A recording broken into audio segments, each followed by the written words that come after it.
Shankar sir from Hyderabad will join us for పొలిటిక్కి ఎలా prepare అవ్వాలి, ఏమేమి వస్తున్నాయి ప్రశ్నలు అనే విషయాల్ని తెలియజేస్తారు. So let's start now today.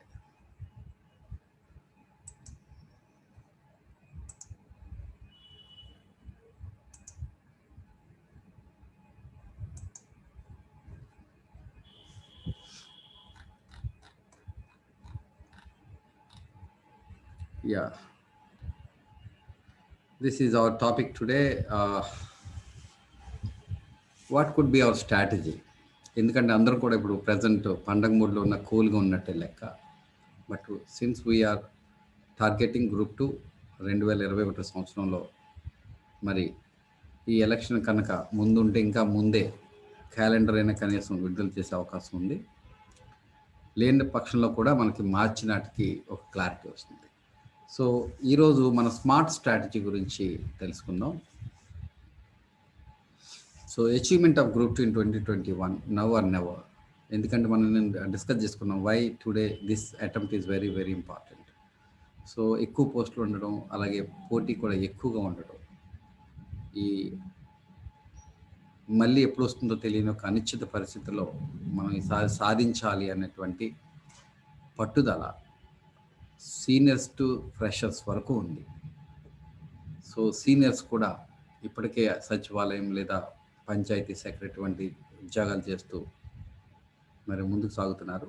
అయితే వాళ్ళు కూడా చాలా సీరియస్గా ఎలాగైనా ఈసారి మనం అనుకున్న లక్ష్యాన్ని చేరాలి. అంటే సచివాలయంలో చేరినటువంటి చాలామంది గ్రూప్ 2 టార్గెట్ చేసుకుంటూ మరి గత 3-4 సంవత్సరాలుగా ప్రిపేర్ అవుతూ వస్తున్న వాళ్ళు.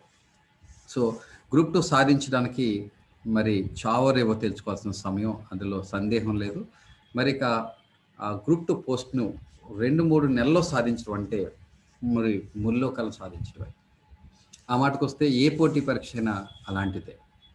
సో మరి ఆ ముల్లోకాలను సాధించడం అంటే అది అంత చిన్న విషయం కాదు. పేపర్ 1, 2, 3 అన్ని సబ్జెక్ట్స్ కలిసి మరి పీజీ స్టాండర్డ్స్లో ఇచ్చే అవకాశం ఉన్నటువంటి ఈ పరీక్షలో మరి అది అతిశయోక్తి కాదు. అందులో ఇది 2-3 నెలలని ఎందుకంటున్నామంటే ప్రిలిమ్స్ వరకు అయిన తర్వాత మనకి యాజ్ పర్ ద నామ్స్ అయితే 45 days మినిమం టైం ఇస్తారు, లేదా మ్యాక్సిమం 3 నెలల కన్నా ఎక్కువ ఉండే అవకాశం ఉండదు. 2 నెలలే అనుకుంటే ఇంకా బాగుంటుంది. సో ఎందుకంటే మెయిన్స్ ఈజ్ ద మెయిన్స్. రియల్గా మీరు ఉద్యోగం సాధించాలంటే మీ పెర్ఫార్మెన్స్ మెయిన్స్లో ఎంత హై స్కోర్ చేస్తారనే దాన్ని బట్టి ఆధారపడి ఉంటుంది.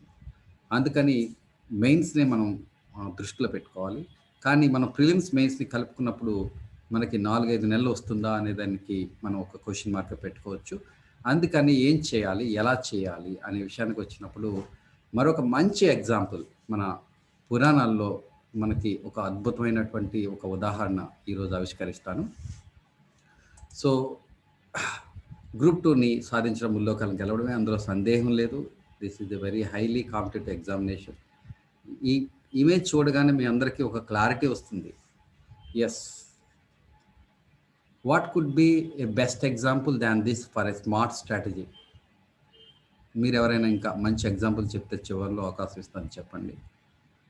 ఇంతకన్నా బెస్ట్ ఎన్ని సబ్జెక్ట్స్ ఉన్నాయి, ఒక్కో సబ్జెక్టు ఓషన్ లాంటిది. అందులోంచి గెలవడం అంటే మరి ఒక వ్యూహం తప్పనిసరిగా ఉండాలి, దానికి స్ఫూర్తి అది ఇచ్చే విధంగా ఉండాలి. సో అది మనకి ఈ ఇమేజ్లో మీకు స్పష్టంగా అర్థమవుతుంది. అర్థమైంది కదండి? చూస్తున్నారా?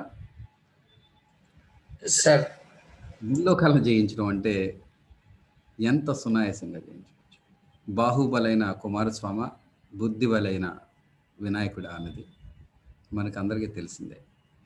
సో ఈ ఇమేజ్లో చూడండి, ఇక్కడ ఏం జరిగిందో మీకు కథ తెలుసు అందరికీ.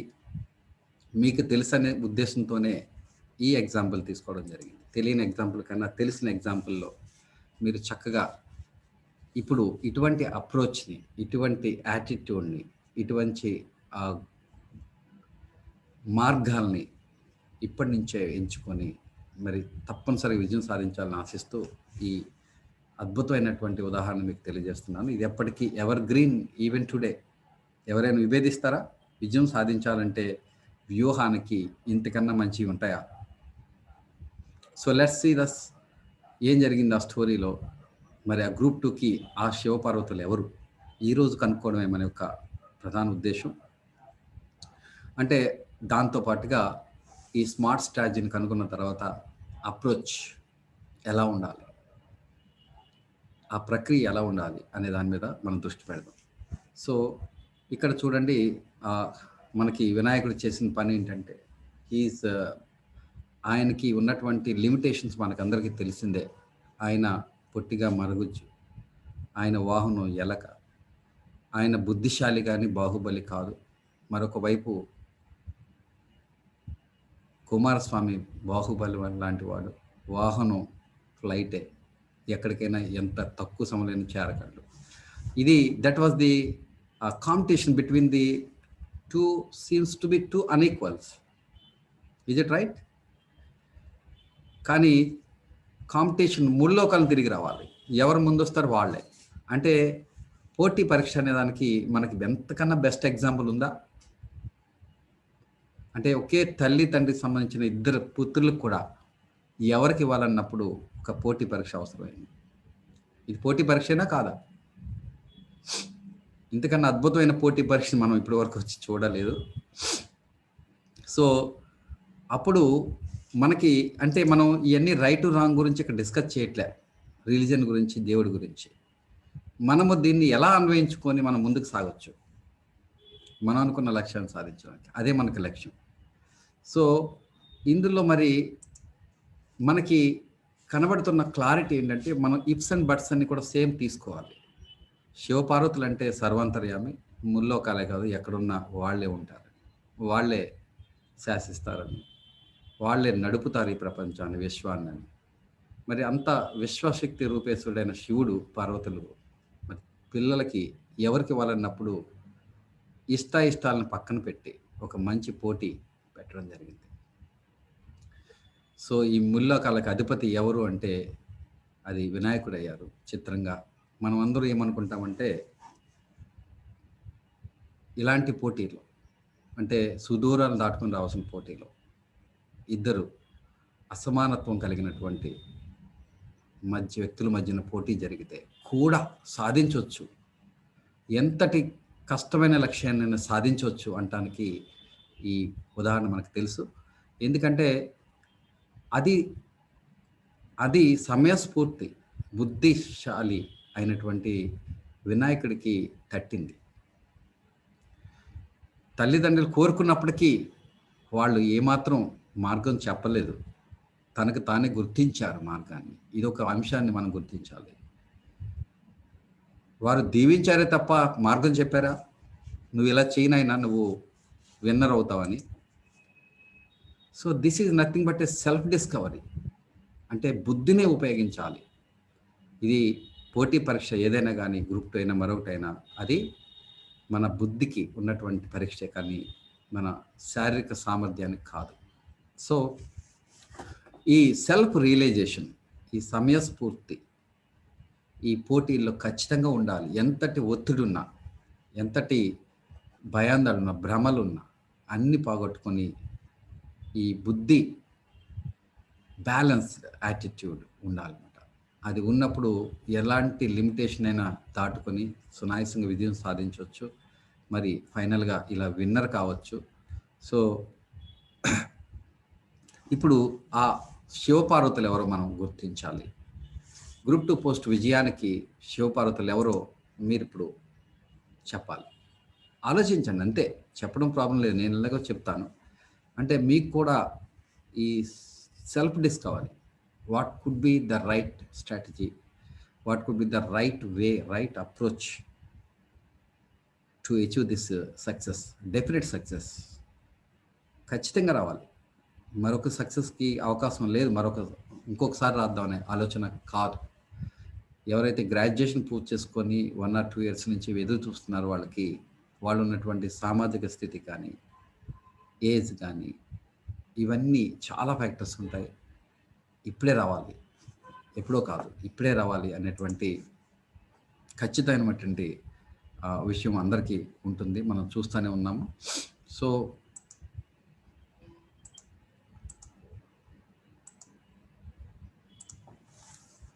సో మొదటిది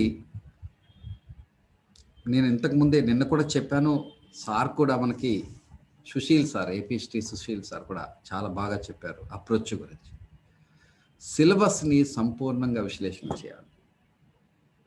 నేను చాలామంది పిల్లల్ని క్లాస్లో అడిగాను, మీరు సిలబస్ చూసారా? చాలా కొద్ది మంది చూసాము అన్నారు. చూసిన వాళ్ళు ఇప్పుడు చెప్పగలరా అంటే చాలామంది కష్టంగా భావించారు. తెలుసు, తెలియడం వేరు, టక్కుని చెప్పగలగడం వేరు. చాలామందికి తెలుసు కూడా, అంటే ఒకసారి రెండుసార్లు చూసుంటారు, కానీ దాన్ని సంపూర్ణంగా విశ్లేషించలేదు. ఎందుకంటే ఏ పోటీ పరీక్షన ఖచ్చితంగా విజయం సాధించాలంటే మొట్టమొదటిగా చేయాల్సిన రౌండ్, అంటే శివపార్వతుల చుట్టూ తిరగాల్సిన రౌండ్ సంపూర్ణ విశ్లేషణ ఆఫ్ అవర్ సిలబస్. లాస్ట్ నుంచి కూడా చెప్పాను, సిలబస్ అనేది ఎగ్జాస్టివ్ ఉంటే అందరూ భయపడతారు ఇంత సిలబస్ అని, కానీ ఎంత వివరంగా ఉంటే అంత తేలిక విజయం సాధించడం. ఇది మాత్రం ఖచ్చితంగా నిజం. కొన్ని పరీక్షల్లో ఇండియన్ పొలిటీ అండ్ గవర్నెన్స్ అని ఇచ్చేస్తాడు. ఎంత కష్టం అంటే దాన్ని ఊహించడం, ఏ ఏరియాలు ఇస్తాడు, ఎక్కడ ఇస్తాడు, అంటే nothing but it lies a road map and boundaries for your preparation. It fixes your boundaries for preparation. ఎందుకంటే each subject is so wide it scope. అందుకని మనకి సిలబస్ని చాలా తరోగా అనలైజ్ చేయాలి.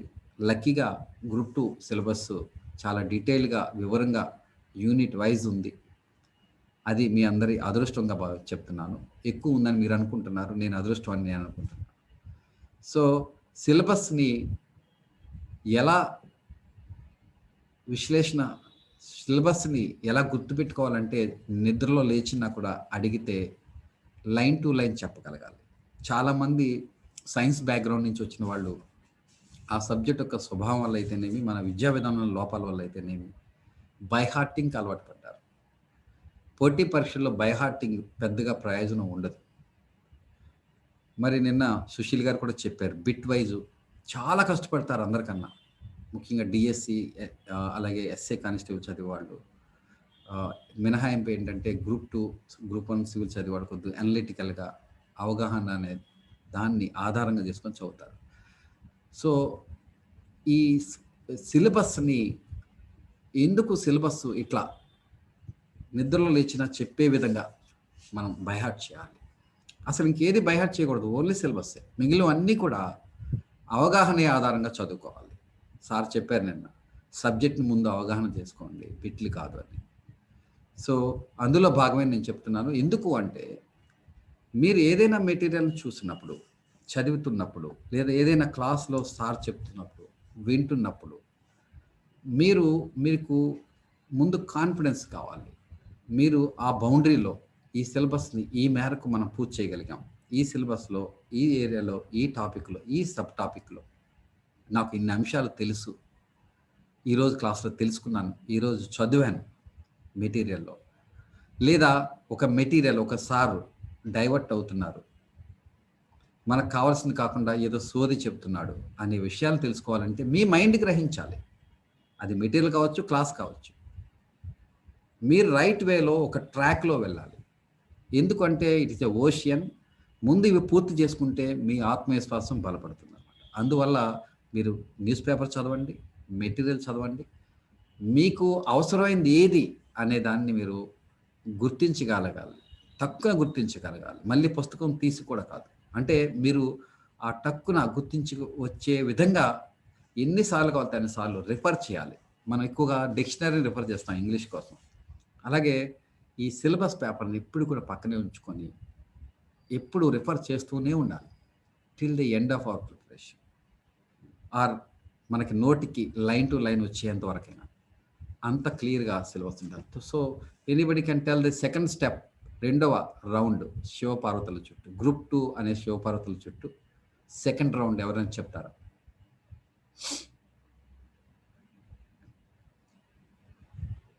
Please anybody can respond. Previous papers. Ya, previous papers ఇంకా డీటెయిల్గా మనం మాట్లాడుకోవాలి దాని గురించి. Yes, it is exactly previous papers, because నేను ఇప్పుడు చెప్పినటువంటి సిలబస్ సంపూర్ణ విశ్లేషణ లేదా బై హార్టింగ్ ఎంత అవసరమో వాటి విశ్లేషణ, ఇక్కడ బై హార్టింగ్ అనే పదం వాడాలి, సిలబస్ సంపూర్ణంగా బై హార్ట్ చేయడం అనేది. రెండో అంశంకి వచ్చేసేటప్పటికి మనకి ఈ పూర్వ ప్రశ్నలు కనీసం 30 సార్లు రివిజన్ చేయాలి. ఎంతగా రివిజన్ చేస్తే అంతగా మంచిది. 30 సార్లు అనేది నేను అతిశయోక్తిగా పెట్టాను అనిపించవచ్చు మీకు, బట్ దాని యొక్క ప్రయోజనం ఆ స్పాట్కి అంత గొప్పది. అందుచేత ఈ ప్రీవియస్ క్వశ్చన్స్ని ఇంతకుముందు చెప్పాను, మీరు రైట్ వేలో ఉన్నారా లేదా, ఎగ్జామ్ స్టాండర్డ్కి అందుకుంటున్నారా లేదా, లేదా ఒక సారు లేదా ఒక మెటీరియల్ మనకి సరిపోతుందా లేదా. చాలామంది లిస్ట్ ఆఫ్ రెఫరెన్సెస్ బుక్స్ అడుగుతారు, దట్స్ నాట్ రైట్. ఇన్స్టిట్యూషన్స్ లేకపోతే బుక్స్ సార్లు మంచివి ఉండాలి, నో డౌట్ అందులో. కానీ మంచివన్నీ ఎలా నిర్ణయించాలి, అవి సరైనవన్నీ ఎలా నిర్ణయించాలి? రవి గారు వచ్చారండి. Welcome sir. Thankful to you for joining today session and many students have join today also. ఈరోజు really fortunate our students who join today. మీరు ఒక స్టార్, అనర్గళంగా కరెంట్ అఫైర్స్ ప్రతిరోజు కరోనా పీరియడ్ కూడా వదలకుండా వీడియోల మీద వీడియోలు చేస్తూ అసలు పిల్లల కన్నా కూడా మీకు ఎక్కువ ఇంట్రెస్ట్ ఉందేమో అనిపిస్తుంది. అవును సార్, బాగా అప్డేట్ అవుతూ ప్రతిరోజు అది ఒక హ్యాబిట్, పిచ్చా, ప్యాషన్. అలాంటి ఒక సార్ని ఈ రోజు నేను ఇంట్రడ్యూస్ చేయబోతున్నాను. So okay, let's complete this briefly with in 5 minutes. Okay sir, okay. The approach to follow for getting group 2 this time, definitely without taking any chance. So పూర్వ ప్రశ్నల్ని ఎన్నిసార్లు వీలైతే అన్నిసార్లు చదవాలి. ఒకసారి కానీ ఒక మెటీరియల్ కానీ అది ఎంతవరకు ఉంది, సరిపోతుందా లేదా, సరిగ్గా ఉందా లేదా, సరైన మార్గంలోనే చెప్తున్నారు అంటే టఫ్ క్వశ్చన్ చాలా ఉంటాయి, అన్నీ మనకు అవసరం లేదు. సో అన్నీ ఇవి గ్రహించాలంటే అంటే ఒక హంస ఏమైతే చేస్తుందో, ఏం చేస్తుందండి హంస?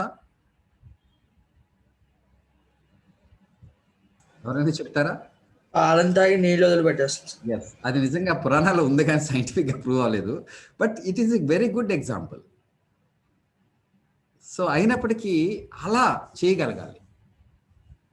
మీకు దొరుకుతున్న మెటీరియల్, చాలామంది బుక్స్ ఇవ్వండి, ఆ మెటీరియల్ ఇవ్వండి, ఆయనది ఇవ్వండి, నాగార్జున గారిది ఇవ్వండి, చిరంజీవి గారిది ఇవ్వండి, లేకపోతే పవన్ కళ్యాణ్ది ఇవ్వండి అని అడుగుతారు తప్ప, అది సరిపోతుందని అడుగుతారు తప్ప అసలు సిసలైన ఎవరు పట్టించుకోరు. అసలు సిసలైన ఇవే అంటే శివపార్వతుల చుట్టూ వేయగలిగే రౌండ్స్ అనమాట. అంటే ముల్లోకాలకి మీరు ఏదైతే లక్ష్యం ఉన్నారో దగ్గర అవుతున్నారంటే, నిజంగా మీరు విజయాన్ని దగ్గర అవుతున్నారంటే ఈ రూట్లో ఉన్నారా లేదనేది షూర్. మిగతా వాళ్ళు డెఫినెట్గా విజయం రాదని నేను చెప్పను, కానీ చాలా డిలే అవుతుంది. ఇది గుర్తించకుండా, అంటే స్విమ్మింగ్ నేర్చుకోవాలంటే స్విమ్మింగ్లో దిగాల్సింది, అందులో డౌట్ లేదు. కానీ ముందు ఏం చేయాలో తెలుసుకోవాలి కదా, ఎలా చేయాలో ఏం చేయాలో అనే ప్రిలిమినరీ ప్రిపరేషన్ ఉండాలి. ఫైనల్ ఫైట్కి వెళ్ళిపోతే ఎంత కష్టపడినా, ఒక ఫస్ట్ ర్యాంక్ వచ్చేవాడి కన్నా 100 రెట్లు ఎక్కువ కష్టపడినా రాదు. సో ఈ పూర్వ ప్రశ్నల్ని ఎంతగా అంటే ఈ ఫస్ట్ స్టెప్ ఏదైతే ఉందో ఆ స్టెప్ లేకుండా రెండోది కూడా పనిచేయదు. ఫస్ట్ స్టెప్ కంపల్సరీ సిలబస్ మీద బైహార్ట్ చేయాలి. అసలు ఇంకేది బైహార్ట్ చేయవసరం లేదు. పోటీ పరీక్ష ఈజీగా విజయం వస్తుంది.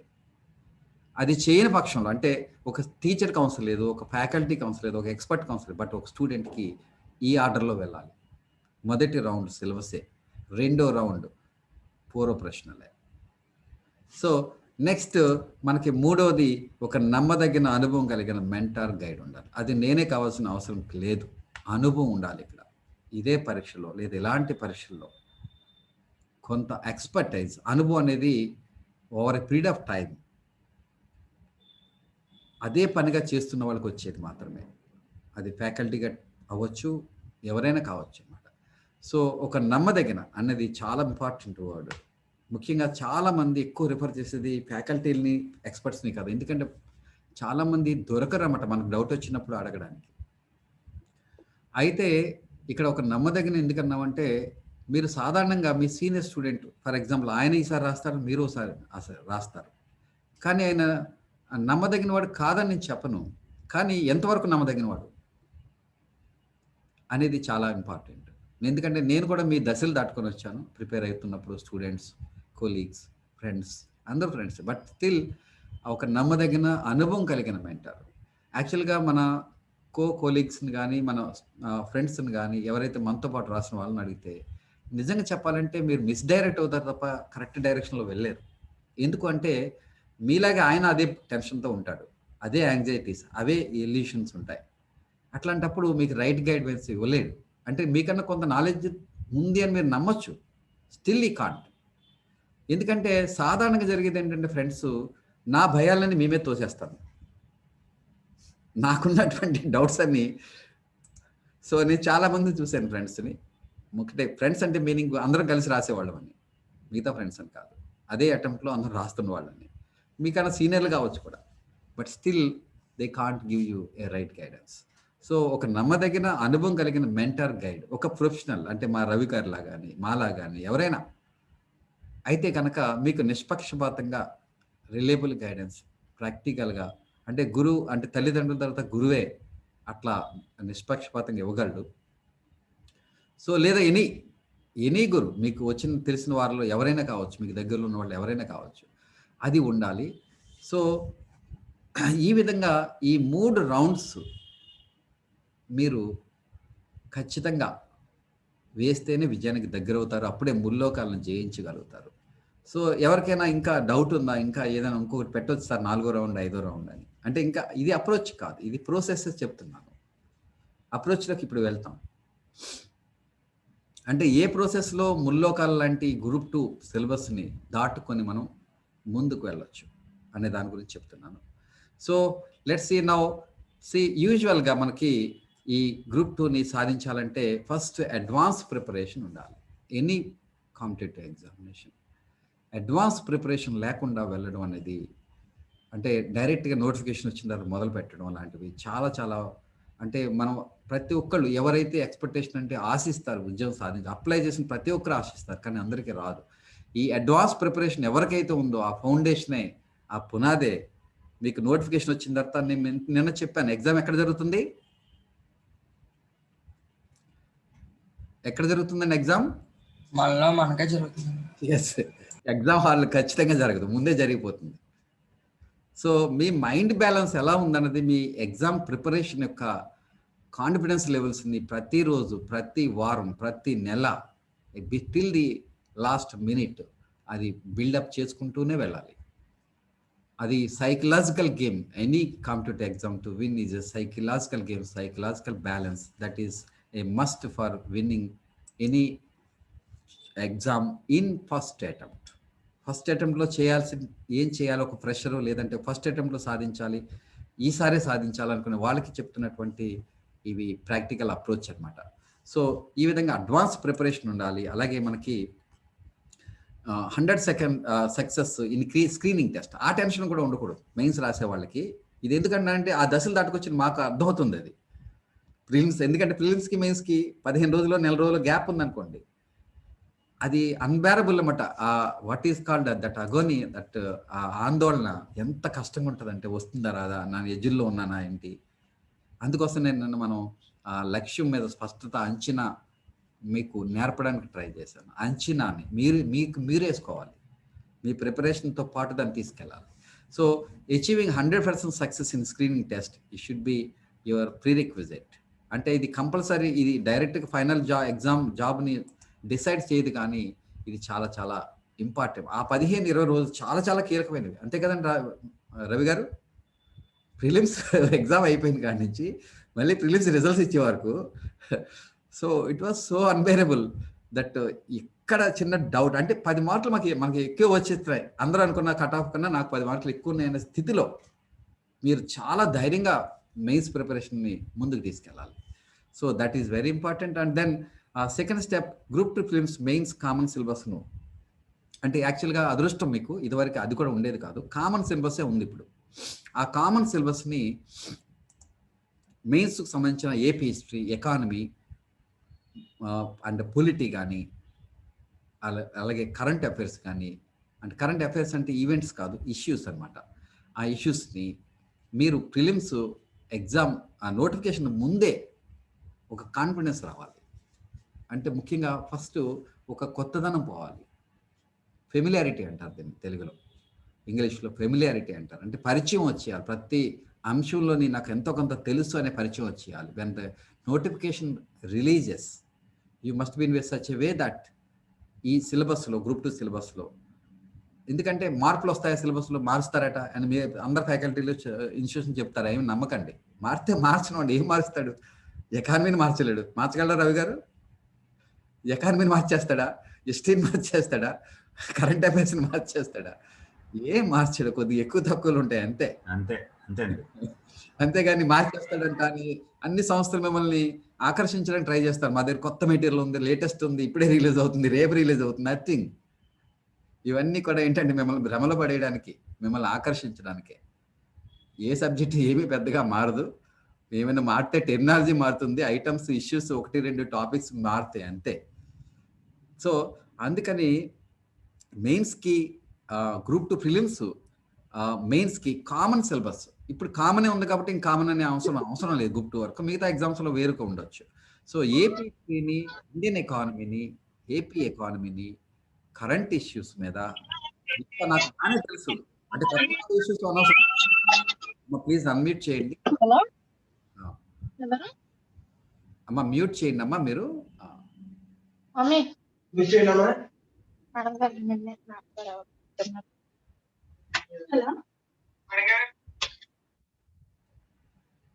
బాబాయ్ ఎలా ఉన్నావు? Where is remote note.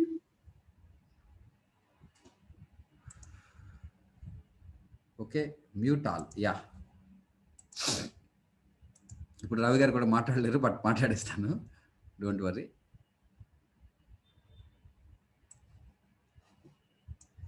So second స్టెప్లో మనకి ఈ కామన్ సిలబస్ లేదా ముఖ్యమైన అంశాలు, కామన్ అంటే ఇంకా చాలా భయం అయితే దేని మీద అయితే ఉందో అది పోగొట్టుకోవాలి.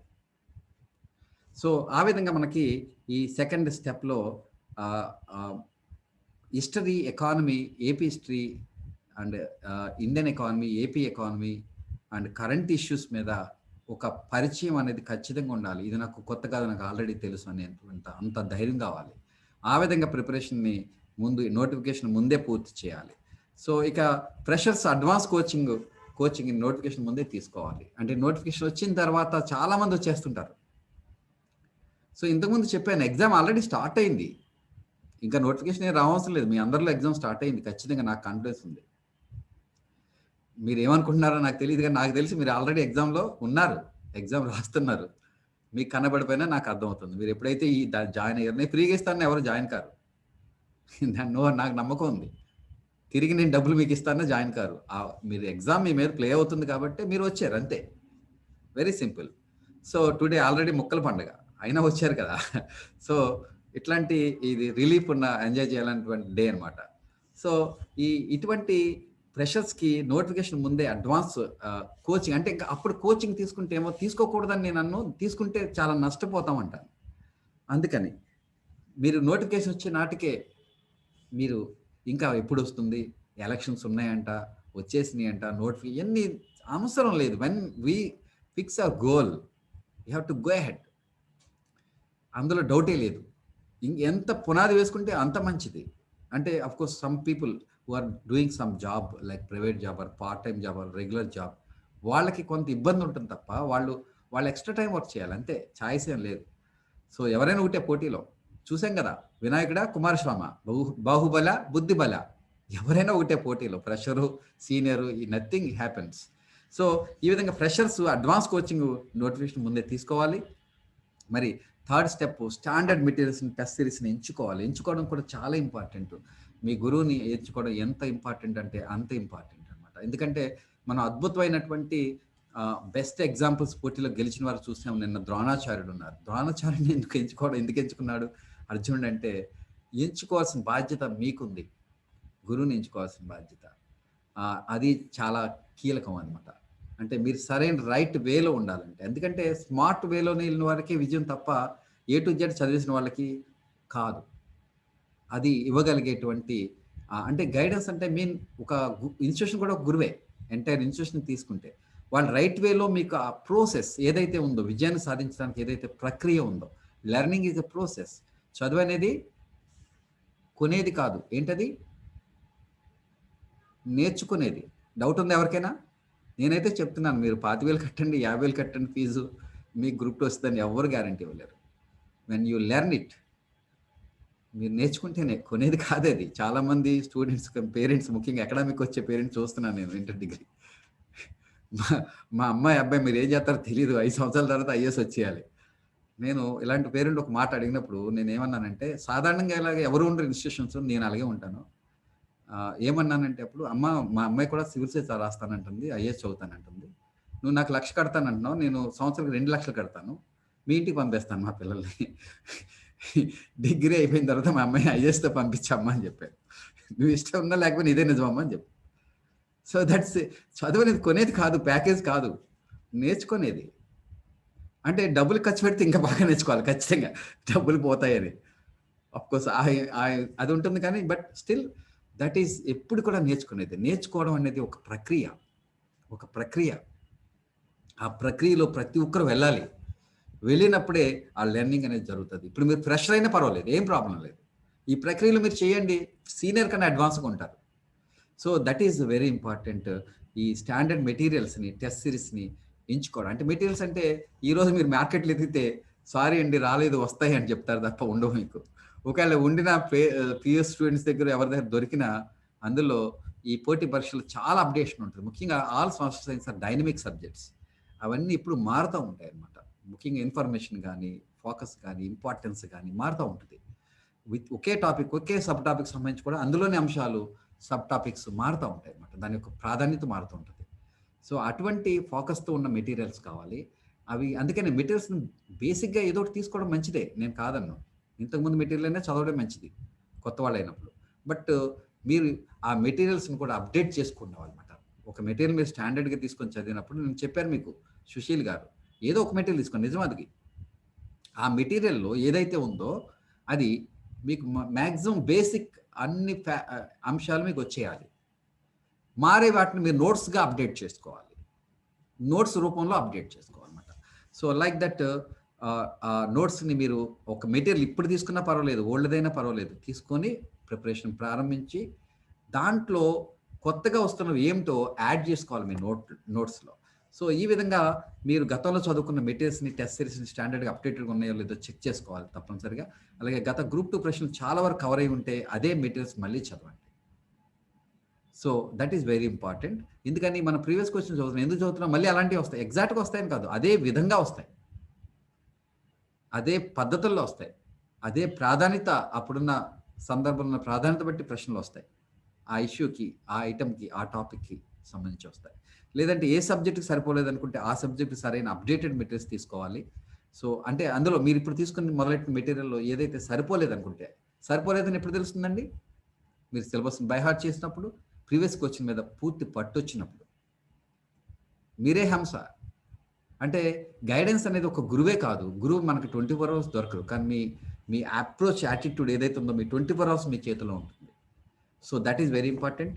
సో ఏ సబ్జెక్ట్కి సరిపోలేదు అనుకుంటే ఆ సబ్జెక్ట్ సరైన అప్డేట్ మెటీరియల్స్ తీసుకోండి. అన్నిటికీ అవసరం లేదు, ఇప్పుడు ఏదైతే మొదలెట్టారో దాన్ని కంటిన్యూ చేసుకొని, ఏది సరిపోలేదు అనుకుంటే అనిపిస్తుందో మీకు దాన్ని తీసుకోండి. ఓన్లీ సరిపోతుంది, సరిపోలేదని ఎవరో చెప్పాల్సిన అవసరం లేదు. Only syllabus and your previous questions asked, ఆ స్టాండర్డ్లో ఉందా, అలాగే ఇస్తున్నారా, అదే యాంగిల్లో, అదే మోడల్లో ఉన్నాయా అనేది. సో ముఖ్యంగా ఎకానమీ, పాలిటీ, ముఖ్యంగా కరెంట్ అఫైర్స్ ఇష్యూస్ సంబంధించి లేటెస్ట్ మెటీరియల్ ఎంచుకోవాలి. సో కానీ ఇప్పుడే మీకు మార్కెట్లో దొరికే అవకాశం తక్కువ. అందుకని సంస్థలు ఏదైతే అప్డేటెడ్ చేసిన మెటీరియల్స్ని ఏదైతే ఫ్యాకల్టీ ఇస్తారో వాళ్ళనే, అందుకే ఈరోజు మీకు కరెంట్ అఫైర్స్ సార్ని మీకు పరిచయం చేస్తున్నాను. సో అప్డేషన్ అంటే ఎట్లా ఉంటుందో మీరు చూద్దరు కానీ ఇప్పుడు. సో అప్డేటెడ్ మెటీరియల్స్ అంటే కేవలం కరెంట్ అఫైర్స్ మాత్రమే కాదు. చాలామంది అనుకుంటారు కరెంట్ అఫైర్స్ ఒకటే కాదు, మనకి 3 పేపర్లు ఉన్న సిలబస్లో ఉన్నటువంటి లేటెస్ట్ అంశాలని జోడించుకోవాలి మీ మెటీరియల్స్కి, మీ నోట్స్కి. సో కరెంట్ అఫైర్స్ మాత్రమే కాదు, టాపిక్ వారి గత సంవత్సరంలో అడిగిన ప్రశ్నల సరళిని బట్టి ప్రాధాన్యత పెరిగే అంశాన్ని లోతుగా, వివరంగా ఇవ్వడం అనమాట.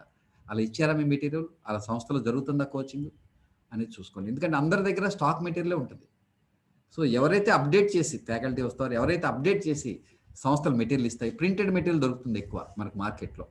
నాకు తెలిసి మీరు అనుకుంటారు ఆ సంస్థ మెటీరియల్ వేరే, ఈ సంస్థ మెటీరియల్ వేరే. కాదు, ఆల్ ఆంధ్ర చాలా వరకు ఒకటే మెటీరియల్ చదువుతారు. కావాలంటే మీరు చూసుకోండి, మీకు అనుభవం ద్వారా కూడా తెలుస్తుంది. అందులో పెద్ద తేడా లేదు. అందుకనే మనకి ఏం కావాలన్నది మనం తెలుసుకోవాలి ఫస్ట్, ఎవరో చెప్పేది కాదు ఇది. సో లైక్ దట్ ఇటువంటి అప్డేషన్ కేవలం అనుభవం నిపుణులు మాత్రమే చేయగలరు. అయితే ఒక నిజం చెప్తాను, ఒక ట్రెండ్ ఉంది.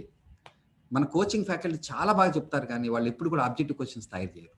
I'm sure, I'm confident also చాలా సంస్థల్లో. ఎందుకంటే అవి ముందే ప్రింట్ అయి ఉంటాయి, లేదంటే సీనియర్ స్టూడెంట్స్ దీన్ని ఏమంటారంటే స్క్రిప్ట్ రైటర్స్ లాగా రాస్తూ ఉంటారు సంస్థలకి, వాళ్ళు ఇస్తారన్నమాట. సో అంటే నేను అందుకనే లాస్ట్ 4 years 5 years కూడా నేను ఆబ్జెక్టివ్ క్వశ్చన్స్ నేనే ఫ్రేమ్ చేస్తూ నా టెస్ట్ సిరీస్లో ఇచ్చా. అందుకనే అన్ని సబ్జెక్టులు ఇవ్వలేకపోయాను, కొన్ని 2-3 సబ్జెక్టులు ఇచ్చాను. అంటే ఒక ఎక్స్పర్ట్ ప్రిపేర్ చేస్తే క్వశ్చన్ ఎలా ఉంటుంది, ఒక రొటీన్గా ఎవరో ఒకరు తయారు చేస్తే ఎలా ఉంటుందో మీకు ఆ డిఫరెన్స్ నా చాలా వీడియోలు ఉన్నాయి, మీరు చూడండి. మన కలామఐఎస్ యాప్లో ఉన్నాయి, నేను నోట్తో చెప్పడం కాదు, అవి నేను చెప్పాను కాబట్టి పాతవైనా పర్లేదు, చూడండి ఎలా ఉన్నాయో. ఇప్పుడే చూడండి, చాలా వీడియోలు ఉన్నాయి, ఆల్మోస్ట్ అబౌట్ 100 వీడియోస్ ఉన్నాయి మన కలాం ఐఏఎస్ ఛానల్లో. చూడండి క్వశ్చన్స్ అంటే ఎలా ఉండాలో, అంటే అవి ఒక ఎక్స్పర్ట్ తయారు చేస్తే ఎలా ఉంటాయి. అదే అంశం సంబంధించి ఈరోజు బుక్ ఏదైనా దొరికితే అందులో ఎతకండి, డిఫరెన్స్ ఏముందో చూడండి. Then you can find the difference. అంటే మీ గురువుని ఎంచుకోవడం వల్ల, అంటే మీ ఇన్స్టిట్యూషన్ని, మీ గురువుని, లేకపోతే మీరు ఏ మెటీరియల్ని ఎంచుకోవాలంటే ఇలాంటి అంశాలను మైండ్లో పెట్టుకోవాలి. అంటే ఎక్కువగా సీనియర్ స్టూడెంట్సే ప్రిపేర్ చేస్తారు. ఎందుకు ఇలా జరుగుతుందంటే, ఇప్పుడు ఎవరైతే కోచింగ్ ఇన్స్టిట్యూట్లో బాగా చెప్తున్న ఫ్యాకల్టీకి వాళ్ళకి టైం ఉండదండి.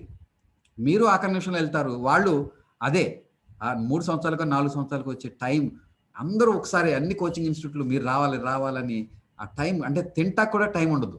నాకు తెలిసి చాలా మంది కోచింగ్ ఫ్యాకల్టీలకి ఆ శరీరం తీసుకెళ్ళి ఆ బెడ్ మీద పడేస్తాడు అంతే, 6 గంటలు పడుకుంటాడు అంతే, తెల్లారితే మొదలైపోతుంది, మళ్ళీ నాన్ స్టాప్గా చెప్తా ఉంటాడు. ఇంకెక్కడదండి టైం ఆయనకి అప్డేట్ చేయడానికి, అంటే క్వశ్చన్స్ వైజ్, మెటీరియల్ వైజ్ పాఠాలు చెప్పడానికి అప్డేట్ చేసుకుంటాడు. So this is very very important aspect. మీ ప్రిపరేషన్లో లిమిటేషన్స్ అనమాట, మనకు దొరికే మెటీరియల్లో, సంస్థల్లో, కోచింగ్ ఫ్యాకల్టీలో ఉన్న లిమిటేషన్స్ మీకు తెలియజేస్తున్నాను. సో ఆన్లైన్లో మీకు అందుబాటులో ఉన్న చాలా సైట్స్ అనుభవం లేని సీనియర్ ఆస్పిరెంట్స్ చేస్తున్నామని మాత్రం గుర్తించండి, ఇది నిజం. మంచి మెటీరియల్, బేసిక్, అంటే అప్డేట్ మెటీరియల్ ఉండకపోవచ్చు, కానీ బేసిక్ మెటీరియల్ మంచి బుక్స్ ఉన్నాయి. ఈరోజు ఇన్ఫర్మేషన్ లోటే లేదు. అసలు ప్రాబ్లం ఏంటంటే ఇన్ఫర్మేషన్ ఎక్కువైపోయింది. That is the problem. Ravi గారు, మా జనరేషన్స్లో మెటీరియల్స్ లేవు. ఏ సార్, ఎంత ఎత్తుకొని చచ్చేవాళ్ళమో. ఈరోజు ఎక్కువైపోయింది, అది ఎక్కువైపోయి ఏది ఫాలో అవ్వాలో తెలియనటువంటి విచక్షణ ఉండదు కదా, విద్యార్థులకు ఉండదు సహజంగానే, ఆస్పిరెంట్స్కి. నేను అందుకే ఇలాంటి అంశాలు నా అనుభవంతో ముందుగా మీకు చెప్తున్నాను. ఆ పుణ్యకాలం అయిపోయిన తర్వాత మనం ఎంత తెలుసుకున్నా, బోర్డు సామర్థ్యం ఉన్నాయి తెలుగులో, ఆ తర్వాత ఏ ఉపయోగం లేదు. ముందుకెళ్ళని తెలుసుకోవాలి. అంటే మనకు దొరుకుతున్నటువంటి సంస్థలు, మెటీరియల్స్, టెస్ట్ సిరీస్లు, ఆన్లైన్లో ఎన్ని లిమిటేషన్స్ ఉన్నాయి అన్నీ తెలుసుకొని అప్పుడు చూడాలి. ఒకవేళ ఆన్లైన్ చూడాలనుకుంటే ముందు మీకు బేసిక్ మెటీరియల్ అన్నిటిపైన అవగాహన, పట్టు వస్తే, మీరు డిఫరెన్షియేట్ చేయగలిగితే, మీ ప్రీవియస్ కోచింగ్ బేస్గా చేసుకొని స్టాండర్డ్గా తీసుకొని ఆ డిఫరెన్షియేట్ చేయగలిగితే అప్పుడు ఆన్లైన్లోకి వెళ్ళొచ్చు. ఫ్రెషర్ వెళ్తే చాలా ప్రమాదం. మీరు ఒక టాపిక్ కీవర్డ్ కొడితే 100 సైట్లు వచ్చేస్తాయి, అన్నీ ఫ్రీనే. మీరు ఎటు పోవాలో తెలియని దిక్కుతోచని స్థితి వస్తుంది. పుణ్యకాలం కాస్త అయిపోతుంది, కొవ్వొత్తులు అయిపోతుంది. అదే ఒక ఫ్యాకల్టీ అయితే చూడగలుగుతారు, తెలుసుకోగలుగుతారు, చెప్పగా ఇది ఇంపార్టెంట్, ఇది కాదు అని, ఇది ఇంపార్టెంట్ కాదు, ఇది కొంతవరకు ఇంపార్టెంట్, ఇది ఎంతవరకు ఇంపార్టెంట్ అనే అంశాలు విచక్షణ శక్తి మీకు రావాలనే ముందుగా నేను సిలబస్ని, ప్రీవియస్ క్వశ్చన్స్ని మళ్ళీ చదవండి. మాకు ఇంకా కొత్త మెటీరియల్ రాలేదు, అప్డేట్ మెటీరియల్ రాలేదు ఎదురు చూడకుండా, నోటిఫికేషన్ రాలేదు ఎదురు చూడకుండా మీరు ఇంటర్నలైజ్ చేసుకోండి ఆ ట్రెండ్స్ని, ఆ ప్రాసెస్ని, ఐటమ్ని, యాస్పెక్ట్స్ని, యాంగిల్స్ని, డైనమిక్స్ని, డైమెన్షన్స్ని మీరు తెలుసుకోండి. సో ఆన్లైన్లో మీకు చాలా బీ కేర్ఫుల్ అబౌట్ ఆన్లైన్. అంటే మీరు ఇప్పుడు నాకు ఆన్లైన్ వల్లే కలిశారు, దీనివల్ల మంచి ఎంత ఉందో చెడు కూడా అంతే ఉంది. చెడు అంటే మీ కాలమే మీకు విలువైంది. మీ సంస్థల కోచింగ్లో జాయిన్ అయ్యాము, అక్కడ బాగాలేదు అని worry అవడంలో అర్థమే లేదు. చూజ్ చేసుకునే ముందే జాగ్రత్త పడాలి, చేసుకున్న తర్వాత ఫీల్ అవడంలో అర్థమే లేదు. మీరు మీ ప్రిపరేషన్, అది మీ సొంత లక్ష్యం. ఆ ఇన్స్టిట్యూషన్ లక్ష్యం అనేది జనరల్గా ఉంటుంది తప్ప స్పెసిఫిక్గా మీకు ఉండదు, మీకోసం ఉండదు. కాబట్టి you have to personalize the preparation process, internalize yourself, what you needed, what you still needed that requires practice of questions.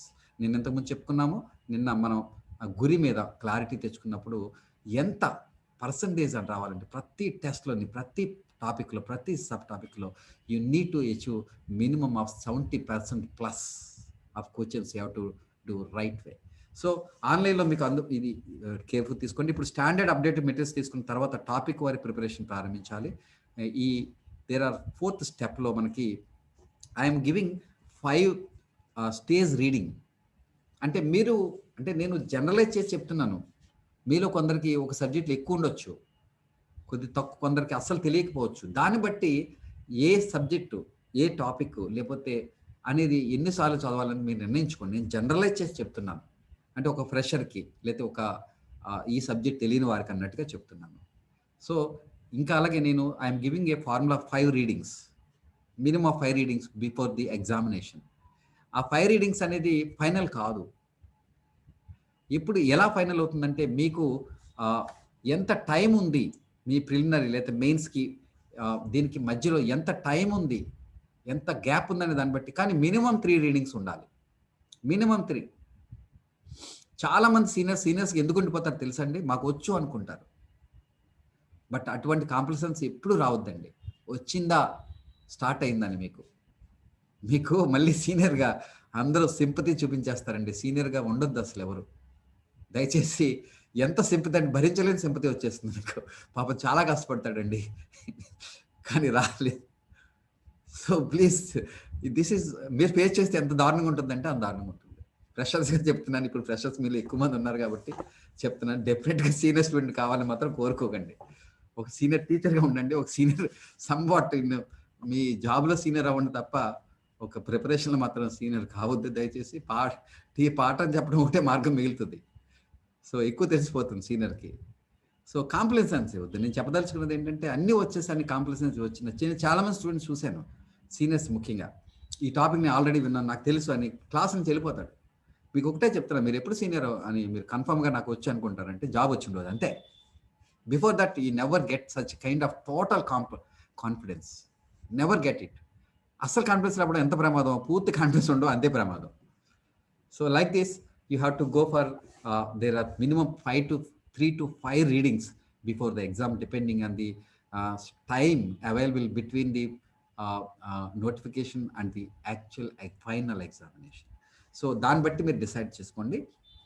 So మీకు ప్రిలిమ్స్కి 3 రీడింగ్స్ ఉన్న, మెయిన్స్కి ఇంకొక 2 కంప్లీట్ చేస్తే చాలా బాగుంటుంది అనమాట.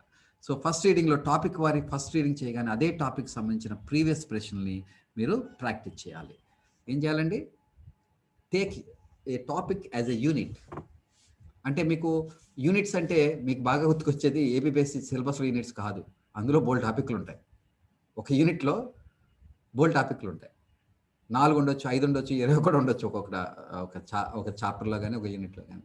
అంటే ఒక యూనిట్ని బేస్గా చేసుకోండి. అంటే మీ సారు, మీ టీచరు అలాగే బేస్ చేసుకొని చెప్తారు మీకు పాఠం. అలాగే మర్చిపోకండి, అసలు సీక్రెట్ చెప్తున్నా, ఒక ఎగ్జామ్ క్వశ్చన్స్ పేపర్ సెట్ చేసేవాడు కూడా అలాగే ఆలోచిస్తాడు. This is the secret.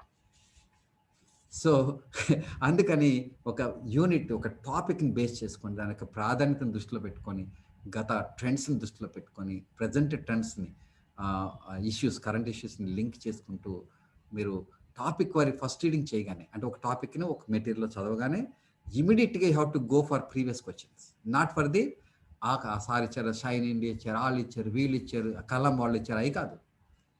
You go for your previous questions only. That to previous questions ఎవరైనా చూసామంటారు తప్ప టాపిక్ వైజ్ ఉన్నాయా మీ దగ్గర అంటే ఎవరు కూడా చెప్పరు. చూడండి, నా వీడియోలు ఉంటాయి, పాత వీడియోలు, అన్ని ప్రీవియస్ క్వశ్చన్లకే ఆన్సర్లు చెప్తాను ముందు. ప్రీవియస్ క్వశ్చన్ బేస్ చేసుకునే మా టెస్ట్ సిరీస్ కానీ, కోచింగ్ ప్రిపరేషన్ కానీ, మెథడాలజీ ఉంటుంది, ఇంకేది ఉండదు. సిలబస్, ప్రీవియస్ క్వశ్చన్స్ అంతే. ఎందుకంటే మేము నిజమైన లక్ష్యంతో ఉన్నాం, 5,000 మంది ఆఫీసులు తయారు చేయాలని. ఒక జనం మందలుగా వచ్చారన్నది నేను ఎప్పుడు కూడా దాన్ని స్టాండర్డ్గా తీసుకోలేదు. So anyway, let's see what I want to say that ఒక హోటల్కి చుట్టూ ఎక్కువ మంది జనం ఉంటే చాలా బాగుంది, ఇక్కడ టేస్టీగా ఉంటుందని నమ్మొచ్చు, but not for the exam. కోచింగ్లో మీరు తప్పులో కాలేసినట్టే. మందల కింద ఉన్నారు, అవనిగడ్డలో ఉన్నారంట, కాకినాడలో ఉన్నారంట అని మందల కింద ఉన్న చూసుకుంటే మంద ఎక్కువైతే ఏమవుద్దండి, మజ్జిగ పలచన అయిపోద్దండి. నో డౌట్ ఎట్ ఆల్ అందులో. సో మీకు కావాల్సిన గైడెన్స్ దొరకదు. ఓన్లీ ఏం దొరుకుతుందంటే పాఠం దొరుకుతుంది. ఏం దొరుకుతుంది? పాఠం. ఆ పాఠాన్ని మీరు ఆడియో రికార్డ్స్ కూడా వినొచ్చు, వీడియోలో కూడా చూడొచ్చు. సో కోచింగ్ ఎలా ఉండాలి నేను తర్వాత మళ్ళీ చెప్తాను. నాకు మనం రీడింగ్ మెథడ్లో తీసుకెళ్తాము. సో సెకండ్ రీడింగ్, ఫస్ట్ రీడింగ్లో చేయాల్సింది ఏంటి? ఒక టాపిక్ని చదవడం, అదే టాపిక్ సంబంధించిన ప్రీవియస్ కోచింగ్ నేమ్ చేయాలి. ఇంకా ఏ కోచింగ్ ఇన్స్టిట్యూట్ది కాదు, ఎవరు తయారు చేసింది కాదు. That should be our first step. And then second reading, తర్వాత లేటెస్ట్ ట్రెండ్స్తో టాపిక్ సబ్ టాపిక్ వారి ఉన్న టెస్ట్ సిరీస్ని ప్రాక్టీస్ చేయాలి. మళ్ళీ ప్రీవియస్ అంటే రెండో రీడింగ్లో ప్రీవియస్ క్వశ్చన్స్ సాధించి మళ్ళీ అంటే ఒక టెస్ట్ సిరీస్ సెలెక్ట్ చేసుకొని సబ్స్క్రైబ్ చేయడమో తెచ్చుకున్న తర్వాత కూడా మళ్ళీ ప్రీవియస్ క్వశ్చన్స్ చూడాలి అదే టాపిక్ సంబంధించి. అంటే మళ్ళీ చూస్తుంటే మళ్ళీ కొత్త విషయాలు తెలుస్తాయి. అందుకే చెప్తున్నాను, అది ఇప్పుడు మీకు తెలియదు, మీరు చేస్తే తెలుస్తుంది. సో దెన్ ఇంకా నెక్స్ట్ స్టెప్ చూస్తే థర్డ్ రీడింగ్లో మీరు ప్లీజ్ అమ్మా మోట్ చేయండి అమ్మా. సో థర్డ్ రీడింగ్లో మీరు చదువుతున్న మెటీరియల్స్ టెస్ట్లలో లోటుపాట్లు గుర్తించాలి. చాలా ఇంపార్టెంట్. అంటే లోటుపాట్లు అంటే వాడిని నిందించడం వల్ల ఉపయోగం లేదు, రాసిన అదవని రాసిన సంస్థని ఏం ఉపయోగం లేదు. మీకు మీ లైఫ్ మీకు ముఖ్యం, మీ ఉద్యోగం మీకు ముఖ్యం. That is very important. ఎవరిని విమర్శించొద్దు, అసలు వేస్ట్ విమర్శించడం, టైం వేస్ట్. గుర్తించగలిగితే ముందే గుర్తించి సెలెక్ట్ చేసుకోవడం. లేకపోతే థర్డ్ రీడింగ్లో వద్దన్న మీకు తెలిసిపోతాయి. ఆ కోచింగ్ ఇన్స్టిట్యూట్లో ఫ్యాకల్టీలో ఆ మెటీరియల్ లోటుపాట్లు మీకు తెలిసిపోతాయి. ఈ పద్ధతిని ఫాలో అయితే మీరే చెప్పేస్తారు ఎవరు ఏంటండి. సో ఈ విధంగా లోటుపాట్లు గుర్తించాలి. మీకు అంటే మూడో రీడింగ్లో ఏం చేయాలి? మళ్ళీ టాపిక్ మెటీరియల్ చదువుతారు. టెస్ట్లలో మీకున్న మెటీరియల్లో టెస్ట్లో ఉన్న లోపాలంటే లోపాలు కాదు, లిమిటేషన్స్ అంటే కవర్ కాకపోవడం, అట్లాంటి అంశాలు, పర్టికులర్ టాపిక్ కవర్ అయిన అర్థం కాకపోవడం, అట్లాంటివి అనమాట. డేటాని ముఖ్యంగా మీకు గుర్తుండని అంశాలని, ముఖ్యంగా డేటా, డేట్స్, ఇంతకుముందు తెలియని సబ్జెక్ట్ అంశాలు నోట్స్ తయారు చేసుకోవాలి. మర్చిపోయింది చెప్పడం, ముందే నోట్స్ తయారు చేస్తారు చాలామంది. చేశారంటే పెద్ద గ్రంథం అయిపోతుంది, నోట్స్ అవ్వదు. నోట్స్ అంటే పక్కన వాడి చదివితే అర్థమైతే అది నోట్సే కాదు, ఏంటంటే మెటీరియల్ అయిపోతుంది. మరి కోచింగ్ ఇన్స్టిట్యూట్ ఉపయోగించుకోవచ్చు. మీ నోట్స్ అంటే చాలామంది మొదటి రాసేస్తూ ఉంటారు, గ్రంథం అయిపోతుంది. నోట్స్ అంటే పక్కన వాడికి అర్థమైందంటే అసలు మీ నోట్సే కాదు అది. మీరు రిమెంబర్ అంటే దాని అర్థం ఏంటి? థర్డ్ రీడింగ్లోనే నోట్స్ ఎందుకు మీరు ఫోకస్ చేశాను నేను?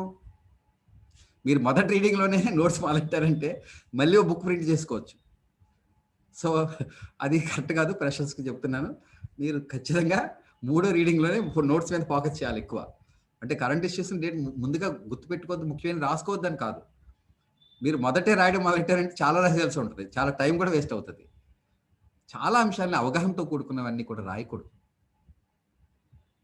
ఓన్లీ డేటాబేస్ రాసుకుంటే పర్వాలేదు. అప్పటికి మన కోచింగ్ ఇన్స్టిట్యూట్ మెటీరియల్ ఎక్కువ డేటానే ఉంటుంది. మిమ్మల్ని పూర్తిగా కన్ఫ్యూజ్ చేసేసి ఇది అసాధ్యం మనకు అనిపించేలా అయిపోతుంది. నిజం చెప్తున్నాను, ఏ డేటా ఎవరు గుర్తుపెట్టుకోవాల్సిన పనే లేదు. మీకు చెప్తాను తర్వాత. నెగిటివ్ స్ట్రాటజీ టెక్నిక్స్ కూడా చెప్తాను, అద్భుతం ఆవిష్కరిస్తాను మీకు. నెగిటివ్ స్ట్రాటజీలో ఎగ్జామ్ నేను ఎలా మోసం చేయాలో చెప్తాను. ఇప్పుడు మోసం చేస్తే మీరు మోసం అయిపోతారు, మీరు మోసపోతారని ఇప్పుడు చెప్పట్లేదు. This is not the stage where you play game. ఆ గేమ్ కొన్న స్ట్రాటజీని నేను తర్వాత చెప్తాను. ఇవన్నీ అనుభవపూర్వకం ఏ బుక్లో దొరకవు. సో చాలా విషయాలు దొరుకుతాయి కానీ దొరకవు, చెప్తాను. సో ఇంతకుముందు తెలియని సబ్జెక్ట్స్ అంశాలని నోట్స్ తయారు చేసుకోవాలి. మళ్ళీ అదే టాపిక్ సంబంధించిన ప్రీవియస్ క్వశ్చన్ని సాధన చేయాలి. మళ్ళీ ప్రీవియస్కి వెళ్ళేది చూడండి, ఎక్కడ వెళ్ళలేదు, ప్రతి రీడింగ్లో ప్రీవియస్ క్వశ్చన్కి వెళ్ళాలి. ఆఖరి రీడింగ్ అవసరం లేదు, ఎగ్జామ్ ముందు చేసేది రీడింగ్ అవసరం లేదు రివిజన్కి. అంటే ఎగ్జామ్కి ముందు చేసే రీడింగ్ అన్ని రీడింగ్స్కి మీ ప్రీవియస్ క్వశ్చన్ రిఫరెన్స్ చేయాల్సిందే. సో అప్పుడు మాత్రమే మీకేం కావాలో మీరు ఎవరిని విమర్శించకండి, ఏ ఫ్యాకల్టీని, సంస్థలు వేస్ట్, దానివల్ల ప్రయోజనం లేదు. అంటే మీరు మాస్టర్ అవ్వాలి, మీకేం కావాలని తెలుసుకోవడం, ఒక అంశం అయిపోవాలి. ఒక 3 రీడింగ్స్కి వచ్చేస్తుంది అది నాకు తెలిసి, ఆ క్లారిటీ మీకు వచ్చేస్తుంది. సో ఈ దశలో మీరు చదువుతున్న మెటీరియల్స్ని ప్రీవియస్ క్వశ్చన్ సరిపోని అంశాలను అంటే మీరు ఆల్రెడీ సెలెక్ట్ చేశారు అంటే మెటీరియల్స్ ఎక్కువ మార్చేయకూడదు, అది ప్రమాదమే. ఒక మెటీరియల్ సెలెక్ట్ చేసుకున్న తర్వాత అది చిరంజీవి గారు, నాగార్జున గారు, పవన్ కళ్యాణ్ ఎవరైనా పర్వాలే, ఎవరో ఒక్కరిదే. తర్వాత ఇకంతా దానికి జాయినింగ్ నోట్స్ తయారు చేసుకోవాలి. అందులో లేని అంశాలు కానీ, కవర్ కాని అంశాలు కానీ, అప్డేటెడ్ అంశాలు కానీ, డేటా కానీ, అట్లాంటివి. సో ఈ దశలో మీరు చదువుతున్న మెటీరియల్స్ ప్రీవియస్ క్వశ్చన్ సరిపోని అంశాలు లేదా ఇంకా అర్థం కాని అంశాలను టెక్స్ట్ బుక్స్ చదివి, అంటే మీ ప్రిపరేషన్ మొత్తం ఒక సోర్స్ని బేస్డ్గా చేసుకున్న తర్వాత, మంచి సోర్స్ని చేసుకోండి, బుక్స్ లిస్ట్ చెప్తాను, దాన్ని చేసుకోండి, బేస్ చేసుకోండి. బట్ చేసుకున్న తర్వాత ఇంకా నోట్సే కంటిన్యూ. వేరే బుక్ అది వచ్చిందంట, రిలీజ్ అయిపోయిందంట, ఇదిగో రిలీజ్ అయిపోయింది, అదిగో రిలీజ్ అయిపోయింది, 30% 40%కి లోబడిపోకండి. Time waste. ఒక మెటీరియల్ సెలెక్ట్ చేసుకున్న తర్వాత మీదే మెటీరియల్, ఇంక నెక్స్ట్ మెటీరియల్. సో ఇంకా లేటెస్ట్గా వచ్చిందంటే ఇంకా వస్తాయి. కరెంట్ ఇష్యూస్ వరకు తీసుకోండి, చివరి వరకు వచ్చే లేటెస్ట్ తీసుకోండి, మిగతా సబ్జెక్ట్స్ అవసరం లేదు. సో ఈ దశలో సరిపోని అంశాలను, ఇంకా అర్థం కాని అంశాలను టెక్స్ట్ బుక్స్ చదివి లేదా నిపుణులు సంప్రదించి మీ సందేశాలని, ఇంకా డౌట్స్ ఉండకూడదు థర్డ్ రీడింగ్లో. ఏ కాన్సెప్ట్ మీద ఉండకూడదు. ఫ్యాక్చువల్ ఇన్ఫర్మేషన్ ఇంకా తెలియని ఉండిపోయినా పర్వాలేదు, ఏం కాదు. కాన్సెప్ట్ క్లారిటీ మాత్రం, అవగాహన మాత్రం ఖచ్చితంగా వచ్చి తీరాలి మూడో రీడింగ్లో. అందులో సందేహమే లేదు. రాకపోతే మీరు వెనకబడినట్టే. మీకు చూసుకోండి, మీరు టెస్ట్ ప్రాక్టీస్ చేసినప్పుడు మీకే తెలిసిపోతుంది. సో అలా కాన్సెప్ట్ బేస్డ్ ఈ దశలో, మూడో రీడింగ్ దశలో మీరు చదువుతున్న మెటీరియల్స్ ప్రీవియస్ క్వశ్చన్కి సరిపోని అంశాలను లేదా ఇంకా అర్థం కాని అంశాలను టెక్స్ట్ బుక్స్ని ఎన్ని బుక్లైనా చదవండి. కానీ రిఫరెన్స్ అంటే తెలుసండి మీకు? ఒక బుక్ని A to Z చదవడం వేరు, రిఫరెన్స్ వేరు. రిఫరెన్స్ ఎప్పటికీ చేయొచ్చు, చివరి దాకా చేయొచ్చు, కొత్త మెటీరియల్ చేయొచ్చు. అంటే రిఫరెన్స్ అంటే ఇప్పుడు ఎలా చేస్తారు? What a reference? రిఫరెన్స్కి అర్థం ఏంటి? ఒక డిక్షనరీ మీరు ఎలా చూస్తారు? ఆ వర్డ్ ఎప్పుడు నాకు తెలియదు అనుకుంటారు, అప్పుడే దగ్గరెట్టుకొని చూస్తారు, అంతేనా? ఈ సబ్జెక్ట్స్ లెర్నింగ్ కూడా అలాగే చేయాలి. ఒక బేస్ మెటీరియల్ డిసైడ్ చేసుకున్న తర్వాత, ఒక నోట్స్ మీరు ప్రిపేర్ చేసుకుంటూ వెళ్తున్నప్పుడు కొత్త మెటీరియల్స్ని చదవాల్సిన అవసరం మీకు తెలిసిపోతుంది. మూడో రీడింగ్లో దీంట్లో కవర్ అవ్వలేదు, ఇంకా అర్థం కాలేదు, ఇలాంటివి. అప్పుడు మీరు ఖచ్చితంగా రిఫర్ చేయాలి, ఖచ్చితంగా చేయాలి. అన్నిటికీ చేయకూడదు, A to Z చేయకూడదు. ఏది అర్థం కాలేదో, ఏది కవర్ కాలేదో అదే. ఫార్చునేట్లీ గూగుల్ అమ్మ ఉంది మీకు. అయితే గూగుల్ అమ్మ ఏంటంటే ఎక్కువ అన్లిమిటెడ్ ఇన్ఫర్మేషన్ ఇచ్చేస్తుంది, అదే ప్రాబ్లం. సో గూగుల్ అమ్మని రిఫర్ చేయొచ్చు, లేకపోతే ఇంకా మీకు లేటెస్ట్గా ఇష్యూ చేసిన మెటీరియల్ కానీ, లేటెస్ట్ టెస్ట్ సిరీస్ కానీ, లేటెస్ట్ ఇచ్చేవి. ఓన్లీ మీరు ఒకటండి నేను చెప్తున్నాను, before you join institution, before you read a book, you must read about the author. This what said by H. Carr, a Russian historian. He given a new definition to history, and it has changed the entire approach of writing history in early 20th century. ఒక ఆదరు ఎలాంటి వాడు, ఎవడు, అతని సామాజిక నేపథ్యం ఏంటి, ఆర్థిక నేపథ్యం ఏంటి, అతని అభిరుచులు ఏంటి, అతను ఇందులో నిపుణుడు, అసలు ఆదరణ గురించి తెలియకుండా ఎవడో చెప్పాడంట పవన్ కళ్యాణ్ బాగుంటుంది కాదు, రామ్ చరణ్ బాగుంటుందని కాదు. అది అసలు కానే కాదు. Before you read a material, before read a book, before read a institution, you must enquire about it and its credentialities, particularly integrity, commitment, which cannot be copied by all. కొద్ది మందికే ఇట్లాంటి ఒరిజినల్ ఆస్పెక్ట్స్ని కాపీ చేయలేరు ఎవరు. There may be some విమర్శలు చేస్తూ ఉంటారు, అది నిజం కాదు. ఆ ఒరిజినాలిటీ ఎక్కడ ఉంది, ఆ ట్రాక్ రికార్డ్ ఎక్కడ ఉంది అనేది చూసుకోవాలి. సో అది మెటీరియల్ కానీ, టాపిక్ కానీ, ఫ్యాకల్టీ కానీ, ఎవ్రీథింగ్. సో ఈ దశలో మీరు చదువుతున్న మెటీరియల్స్ని ప్రీవియస్ క్వశ్చన్ సరిపోయిన అంశాలని మూడో రీడింగ్లో ఇంకా డౌట్స్ ఉండకూడదండి.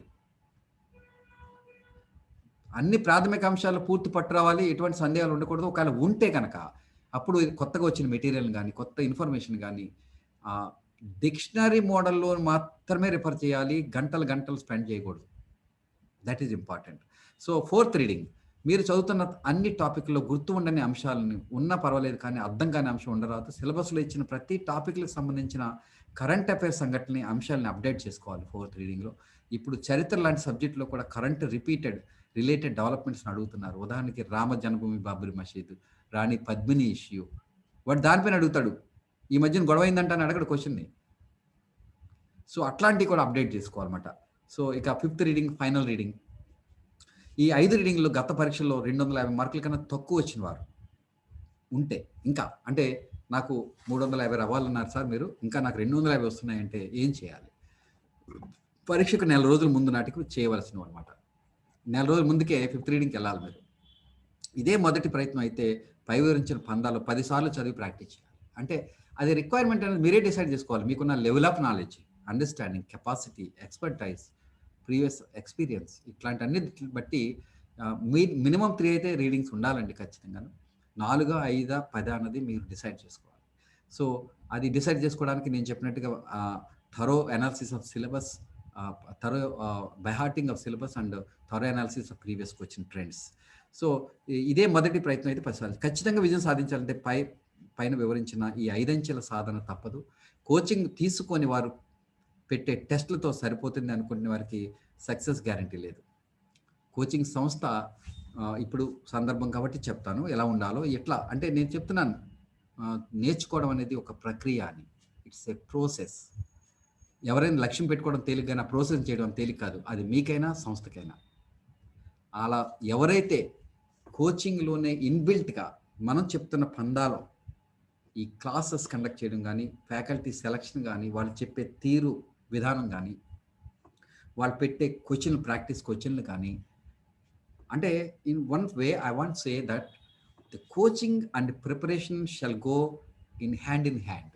అది వేరు, ఇది వేరు కాదండి. చాలామంది ఢిల్లీ వెళ్తారు, 2 లక్షలు కడతారు. అన్నీ వింటారు, ఏం అర్థం కాదు అప్పటికి. మొత్తం పెట్టే సర్దుకొని కోచింగ్ అయిన తర్వాత మళ్ళీ ఇంటికి వచ్చేస్తారు. దానివల్ల ఎటువంటి ప్రయోజనం ఉండదు. ఢిల్లీ వెళ్ళినా, మీరు న్యూయార్క్ వెళ్ళినా ఉపయోగం లేదు. సో, ఇక్కడ చేయాల్సింది ఏంటంటే, కోచింగ్ తీసుకొని పెట్టే టెస్ట్‌లో సరిపోతుందని వరకు సక్సెస్ గ్యారంటీ ఉండదు. ఈ ప్రాసెస్‌లో తెలిసిపోతుంది ఇంకా ఏమి లిమిటేషన్స్ ఉన్నాయి, గ్యాప్స్ ఉన్నాయని. సో, ఈసారి చాలామంది స్క్రీనింగ్ టెస్ట్ క్వాలిఫై అవ్వడమే అది లాస్ట్ టైం ఇచ్చినటువంటి టాపిక్. సబ్ టాపిక్ వారి మరి సమగ్రమైన ప్రిపరేషన్ ఎంతో మేలు చేస్తుంది. ఇక్కడ పరీక్ష ఎక్కడ జరుగుతుంది అని ఇంతకుముందు ఆల్రెడీ మనం చూసాము, దాన్ని ఇంక ఇప్పుడు చూడాల్సిన పని లేదు.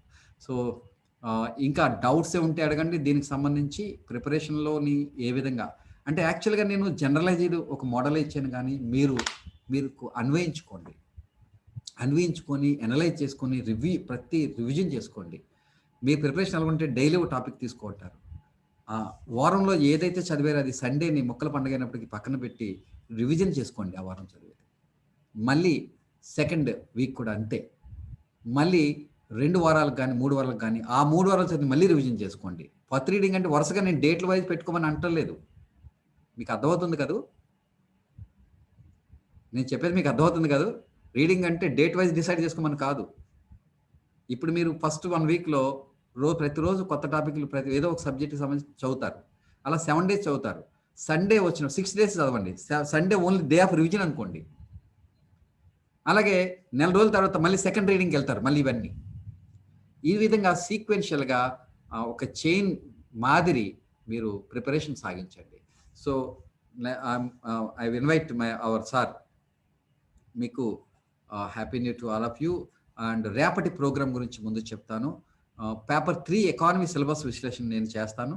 అలాగే గ్రూప్ 2 బుక్స్ హైదరాబాద్ కూడా మీకు రిఫరెన్స్ లిస్ట్ ఇస్తాను. అలాగే హైదరాబాద్ ఫ్యాకల్టీ శ్రీ రవిశంకర్ గారిచే ఇండియన్ పొలిటీపై మీకు విశ్లేషణ ఉంటుంది. ఆయన హైదరాబాద్ నుంచి మనకి జూమ్‌లో కనెక్ట్ అవుతారు. అలాగే group 2 SSC, SSC GL, SC constable బ్యాచెస్ని మనం ఇక్కడ Kalam IAS academy very latest, మేము మీకు అందరికి ముందే చెప్పాను. ఈ క్యాంపస్ని రాష్ట్రంలో ఎక్కడా లేనటువంటి అత్యాధునిక సదుపాయాలతో కోచింగ్కి ఎలా ఉండాలో అలా ఇవ్వడం జరిగింది. హాస్టల్స్ ఉన్నాయి. హాస్టల్లో లేడీస్ హాస్టల్ అయితే ఓన్లీ లేడీస్ లైబ్రరీ ఆ విధంగా పెట్టడం జరిగింది. చూడండి, వచ్చి మీరు కూడా విజిట్ చేయండి. ఇకపోతే ఈ బ్యాచెస్ అన్ని ప్రారంభమవుతున్నాయి. ఈ పోస్ట్ కోవిడ్ కాంటెక్స్ట్లో మనము ఈ కోచింగ్ ఇన్ కోవిడ్ టైమ్స్ అంటూ మనం ఫ్యాకల్టీ క్లాసెస్ చెప్తూ ఉంటారు. దాన్ని వీడియో రికార్డింగ్ చేసి లైవ్ టెలికాస్ట్ కూడా ఇస్తాం. ఎవరైనా అటెండ్ కాకపోయినా ఏ కారణం చేతైనా ఇంటి దగ్గర నుంచే మీరు ఫాలో అవ్వచ్చు. లేదంటే అప్పుడు కూడా ఇంటి దగ్గర కూడా ఫాలో అవ్వలేదు, మీరు ఏదో ఉద్యోగం చేస్తున్నారు అనుకోండి, అవి యాప్లో మనం అన్నీ అప్లోడ్ చేసేస్తాం. ఏ రోజు జరిగిన క్లాస్ని ఆ రోజు అది కూడా మీరు మళ్ళీ రిఫర్ చేసుకోవచ్చు ఎనీ టైం. ఈ విధంగా క్యాంపస్లో జాయిన్ ప్రతి ఒక్కరికి ఆన్లైన్లో టెస్ట్ సిరీస్ కానీ వీడియోలు కానీ అన్నీ ఫ్రీగా దొరుకుతాయి. సో, ఈ విధంగా మనకి ఈ పొంగల్ ఆఫర్ని 2+1 అంటే ఇద్దరు జాయిన్ అయినట్లయితే మరొక వ్యక్తికి ఫ్రీ కోచింగ్ ఇవ్వాలనేది నిర్ణయంగా తీసుకోవడం జరిగింది. In order to encourage your group అనమాట. ఒక చిన్న గ్రూప్ ఉండాలి. మరి పెద్ద గ్రూప్ అయితే ప్రమాదం. మీ ప్రిపరేషన్లో కూడా చిన్న గ్రూప్ ఉండాలి. బట్ కోర్ టైంలో ఎవరితో కలవకుండా చదువుకోవాలి. ప్రిపరేషన్ టైంలో అంటే నాకు చెప్పాను ఇంతకు ముందే, కొంతమంది ఎంత వీక్నెస్ ఉంటుందంటే మీ ఫ్రెండ్స్ కూడా ఉండొచ్చు. వాడు మీకు చెప్తేనే వాడికి గుర్తున్నట్టుగా నమ్మకం ఉంటుంది. అది చాలా ప్రమాదం. సో అది చాలా జాగ్రత్తగా చూసుకొని ఎప్పుడు గ్రూప్ డిస్కషన్లో పెట్టుకోకండి. మీరు కోచింగ్ సందర్భంలో వెళ్ళినప్పుడు, కలిసినప్పుడు, బయట కలిసినప్పుడే తప్ప మనం కోర్ ఇంట్లో తలుపు తాళం వేసుకొని చదువుకున్నప్పుడు మాత్రం ఎవరితో ఇంటరాక్షన్ ఉండకూడదు, స్విచ్ ఆఫ్ చేయాలి మొబైల్. సో ఈ విధంగా చూడండి. ఈ విధంగా ఈ బ్యాచెస్కి ఈ 17 వరకే ఈ ఆఫర్ ఉంటుంది కాబట్టి మీరు ఇక్కడ ఇచ్చిన లింక్లో రిజిస్టర్ చేసుకోండి. మీ ఆఫర్కి ఎలిజిబుల్ అవుతారు. 18న వచ్చి జాయిన్ అయిన రోజు కూడా ఎలిజిబుల్ అవుతారు. So thank you. Now Ravi గారు ప్లీజ్ డోంట్, నేను లైక్, షేర్, సబ్స్క్రైబ్ అని చెప్పను. మీకు నిజంగా ఉపయోగపడుతుంది అనుకుంటే ఆ పని చేయండి, లేకపోతే చేయొద్దు లేకపోతే. Okay, thank you. So sir Ravi garu, are you ready now? Ready sir, ready. Thank you. I'm really happy to see you on this session. మన వాళ్ళకి కొద్దిగా కరెంట్ అఫైర్స్ ట్రెండ్స్లో మీరు అప్డేట్గా చెప్పాలి. Thank you. అలాగే sir. Okay, thank you. Okay students,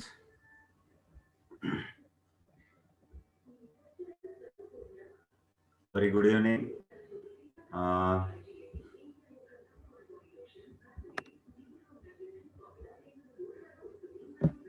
Current affairs. I would like to introduce myself. This is Ravi. చెప్పను senior GK and current affairs faculty అని చెప్పను.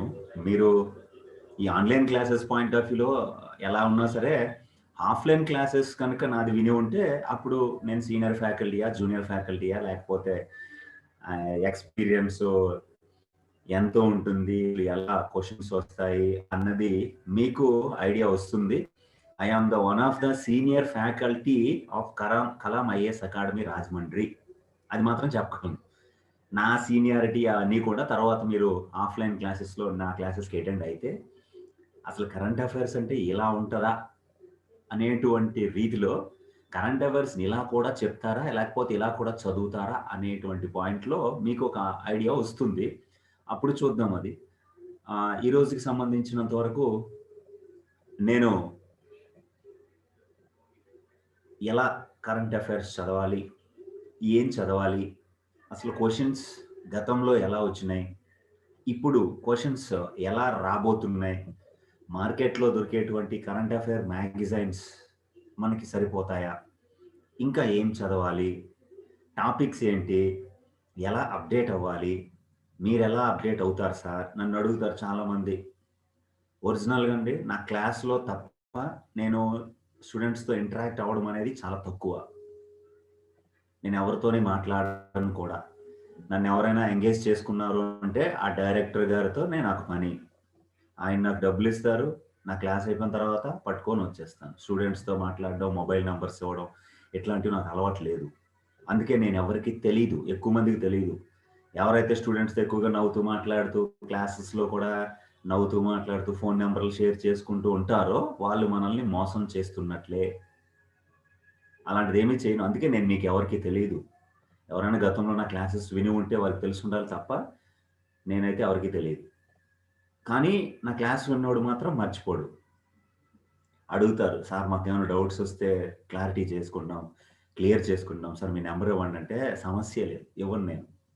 ఎందుకంటే నేనేదో అప్డేషన్లో ఉంటాను, నేను ఫ్యామిలీతో ఉంటాను. మీరేమో రాత్రి 12 చదువుతారు, అప్పుడు డౌట్ వస్తుంది మీకు, అప్పుడు మాకు ఫోన్ చేస్తారు. కాబట్టి అట్లాంటివి ఏమీ పెట్టుకోండి. నేను క్లాస్లోనే డౌట్స్ అంతే. అసలు డౌట్సే రాకుండా చెప్తాను నేను. ఎందుకంటే నేను అప్డేట్ చేసినప్పుడు ఒక కాంపిటేటివ్ స్టూడెంట్ ఇక్కడ ఎలా డౌట్ వాడికి వస్తుంది మైండ్లో అని చెప్పి నేను ఆలోచిస్తాను.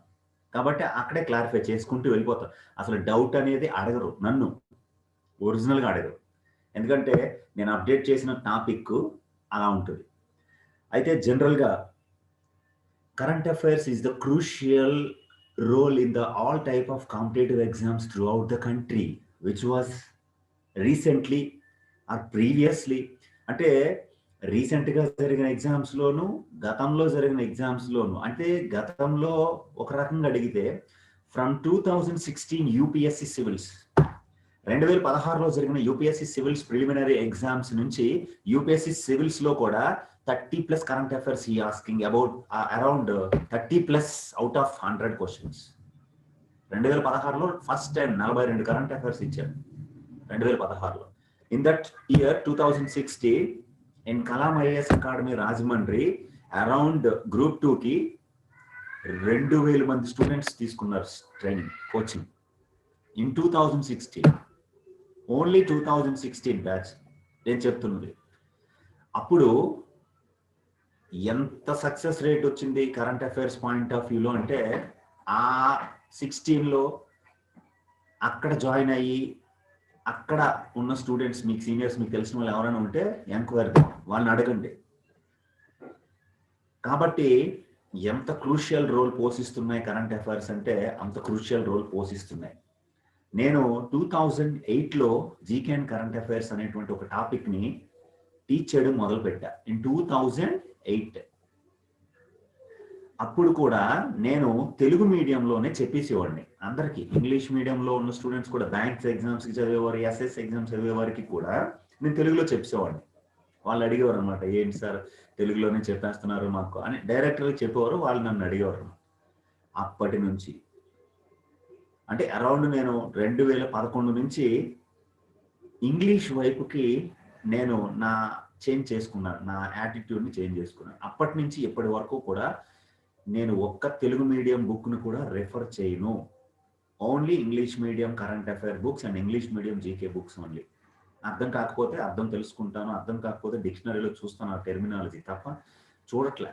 ఎందుకంటే నేను చేసినటువంటి ఒక నా అభిప్రాయం ప్రకారము, నా రీసెర్చ్ ప్రకారము తెలుగు మీడియంలో ఉన్నటువంటి మ్యాగజైన్స్లో కానీ, కరెంట్ అఫైర్స్ మ్యాగజైన్స్లో కానీ, జీకే పుస్తకాల్లోంచి కానీ చాలా తక్కువ క్వశ్చన్స్ వస్తున్నాయి. అదర్ స్టేట్స్ యొక్క ఇన్ఫర్మేషన్ని చాలా తక్కువ కవర్ చేస్తున్నాయి. అందుకు ఇంగ్లీష్ మీడియం మ్యాగజైన్స్ అయితే అది ఐఏఎస్ లెవెల్లో ఉన్నటువంటి మ్యాగజైన్స్ నేను ఎక్కువగా ఫోకస్ చేసి చదువుతాను కాబట్టి, వెబ్సైట్స్ని ఎక్కువగా చూస్తాను కాబట్టి ఎక్కువ ఇన్ఫర్మేషన్ నా దగ్గర ఉంటుంది. నేను ఏ కరెంట్ అఫైర్ చెప్పినా టాపిక్ వైజ్ చెప్తాను. కరెంట్ అఫైర్ ఆ టాపిక్లో ఒక చిన్న టాపిక్, సబ్ టాపిక్ స్టార్ట్ చేశానంటే ఆ సబ్ టాపిక్కే 3 నుంచి 4 పేజీలు వస్తుంది. అంటే దానికి సంబంధించిన కరెంట్ అఫైర్, దానికి సంబంధించిన కరెంట్ ఈవెంట్, దానికి సంబంధించిన స్టాండర్డ్ జీకే ఒకే దగ్గర నోట్స్లో వస్తుంది. That is my speciality. అదే నా యొక్క ప్రత్యేకత. అంతకు మించి నేనేమి చెప్పను. అలా మనకి జరిగినటువంటి ప్రీవియస్ ఎగ్జామ్స్లో ఎలాంటి క్వశ్చన్స్ వచ్చినాయి అన్నటువంటి దాంట్లో కూడా మనం చాలా క్లియర్ కట్గా ఉండాలి. Conceptual learning is the key point for the success. మనం బిట్ టు బిట్ చదివేసాము, సింగిల్ లైన్స్ చదివేసాము మెటీరియల్స్ లో అని చెప్తే నౌఎడేస్ నో యూస్, పనికిరాదు. అది బాగా గుర్తుపెట్టుకోండి. కాన్సెప్ట్ చదవాలి. కాన్సెప్ట్ ఎప్పుడైతే మీరు చదివారో మీరు రెడీ ఫర్ ఫైటింగ్.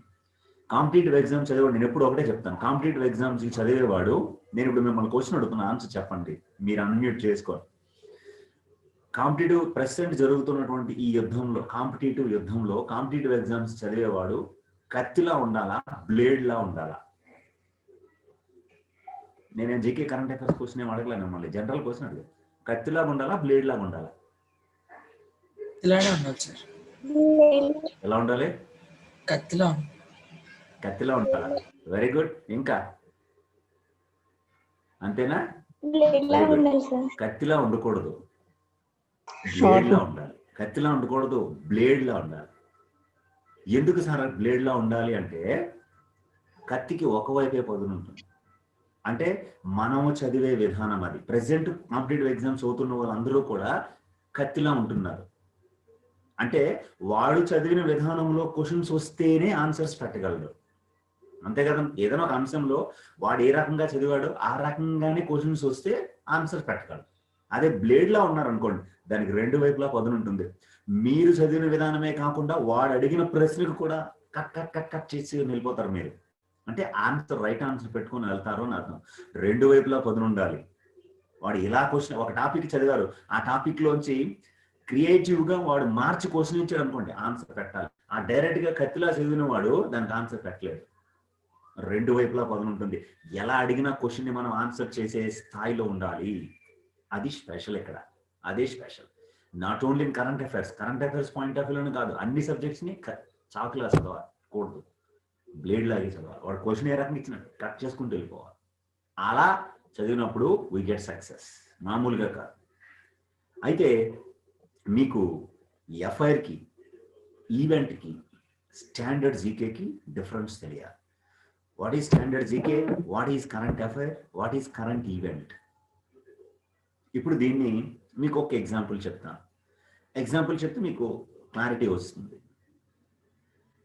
మీకు ప్రిలిమినరీ ఎగ్జామ్స్ పాయింట్ ఆఫ్ వ్యూలో కరెంట్ అఫైర్స్ క్రూషియల్ రోల్.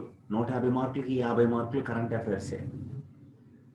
అలా కాకుండా జనరల్గా ఓన్లీ ఇప్పుడున్న గవర్నమెంట్ గతంలో అనౌన్స్ చేసింది ప్రిలిమ్స్ అనేది రద్దు చేస్తామని. ఓన్లీ డైరెక్ట్గా 3 ఎగ్జామ్సే ఉన్న ఫస్ట్ పేపర్లో, సెకండ్ పేపర్లో, థర్డ్ పేపర్లో కూడా కరెంట్ అఫైర్స్ ఉంటాయి. 3 పేపర్లోనూ కరెంట్ అఫైర్స్ ఉంటాయి. అది స్పెషల్. ఏమిటి సార్ అలా అలా ఎందుకు ఉంటాయి సార్ అంటే, మొదటి పేపర్లో జనరల్ స్టడీస్ పాయింట్ ఆఫ్ వ్యూలో కరెంట్ అఫైర్స్ ఉంటాయి, రెండో పేపర్లో పాలిటీ పాయింట్ ఆఫ్ వ్యూలో కరెంట్ అఫైర్స్ ఉంటాయి, ఏపీ హిస్టరీ పాయింట్ ఆఫ్ వ్యూలో కరెంట్ అఫైర్స్ ఉంటాయి. అంటే ఈ మధ్య కాలంలో జరిగినటువంటి అంశాలు, హిస్టరీకి సంబంధించిన అంశాలు, ఏమైనా వెలికి తీసిన అంశాలు, దేవాలయాలు, వీటికి సంబంధించిన లేటెస్ట్ ఫౌండింగ్స్ అన్ని చరిత్రలో ఉంటే, పార్లమెంట్ లో కానీ మన రాష్ట్ర అసెంబ్లీలో కానీ పాస్ చేసిన చారిత్రాత్మకమైన బిల్స్ ఉంటే ఆ బిల్లులు కరెంట్ అఫైర్స్ పాయింట్ ఆఫ్ వ్యూలో చదవాలి. అది పాలిటీ.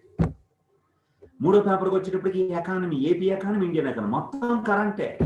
అసలు యాక్చువల్గా అక్కడ స్టాండర్డ్ అనేది తక్కువగా ఇస్తాడు, కరెంట్ ఎక్కువ ఇస్తాడు.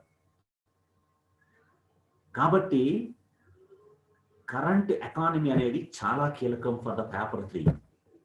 అది ఏపీ కావచ్చు, ఇండియన్ కావచ్చు, చాలా ఇంపార్టెంట్.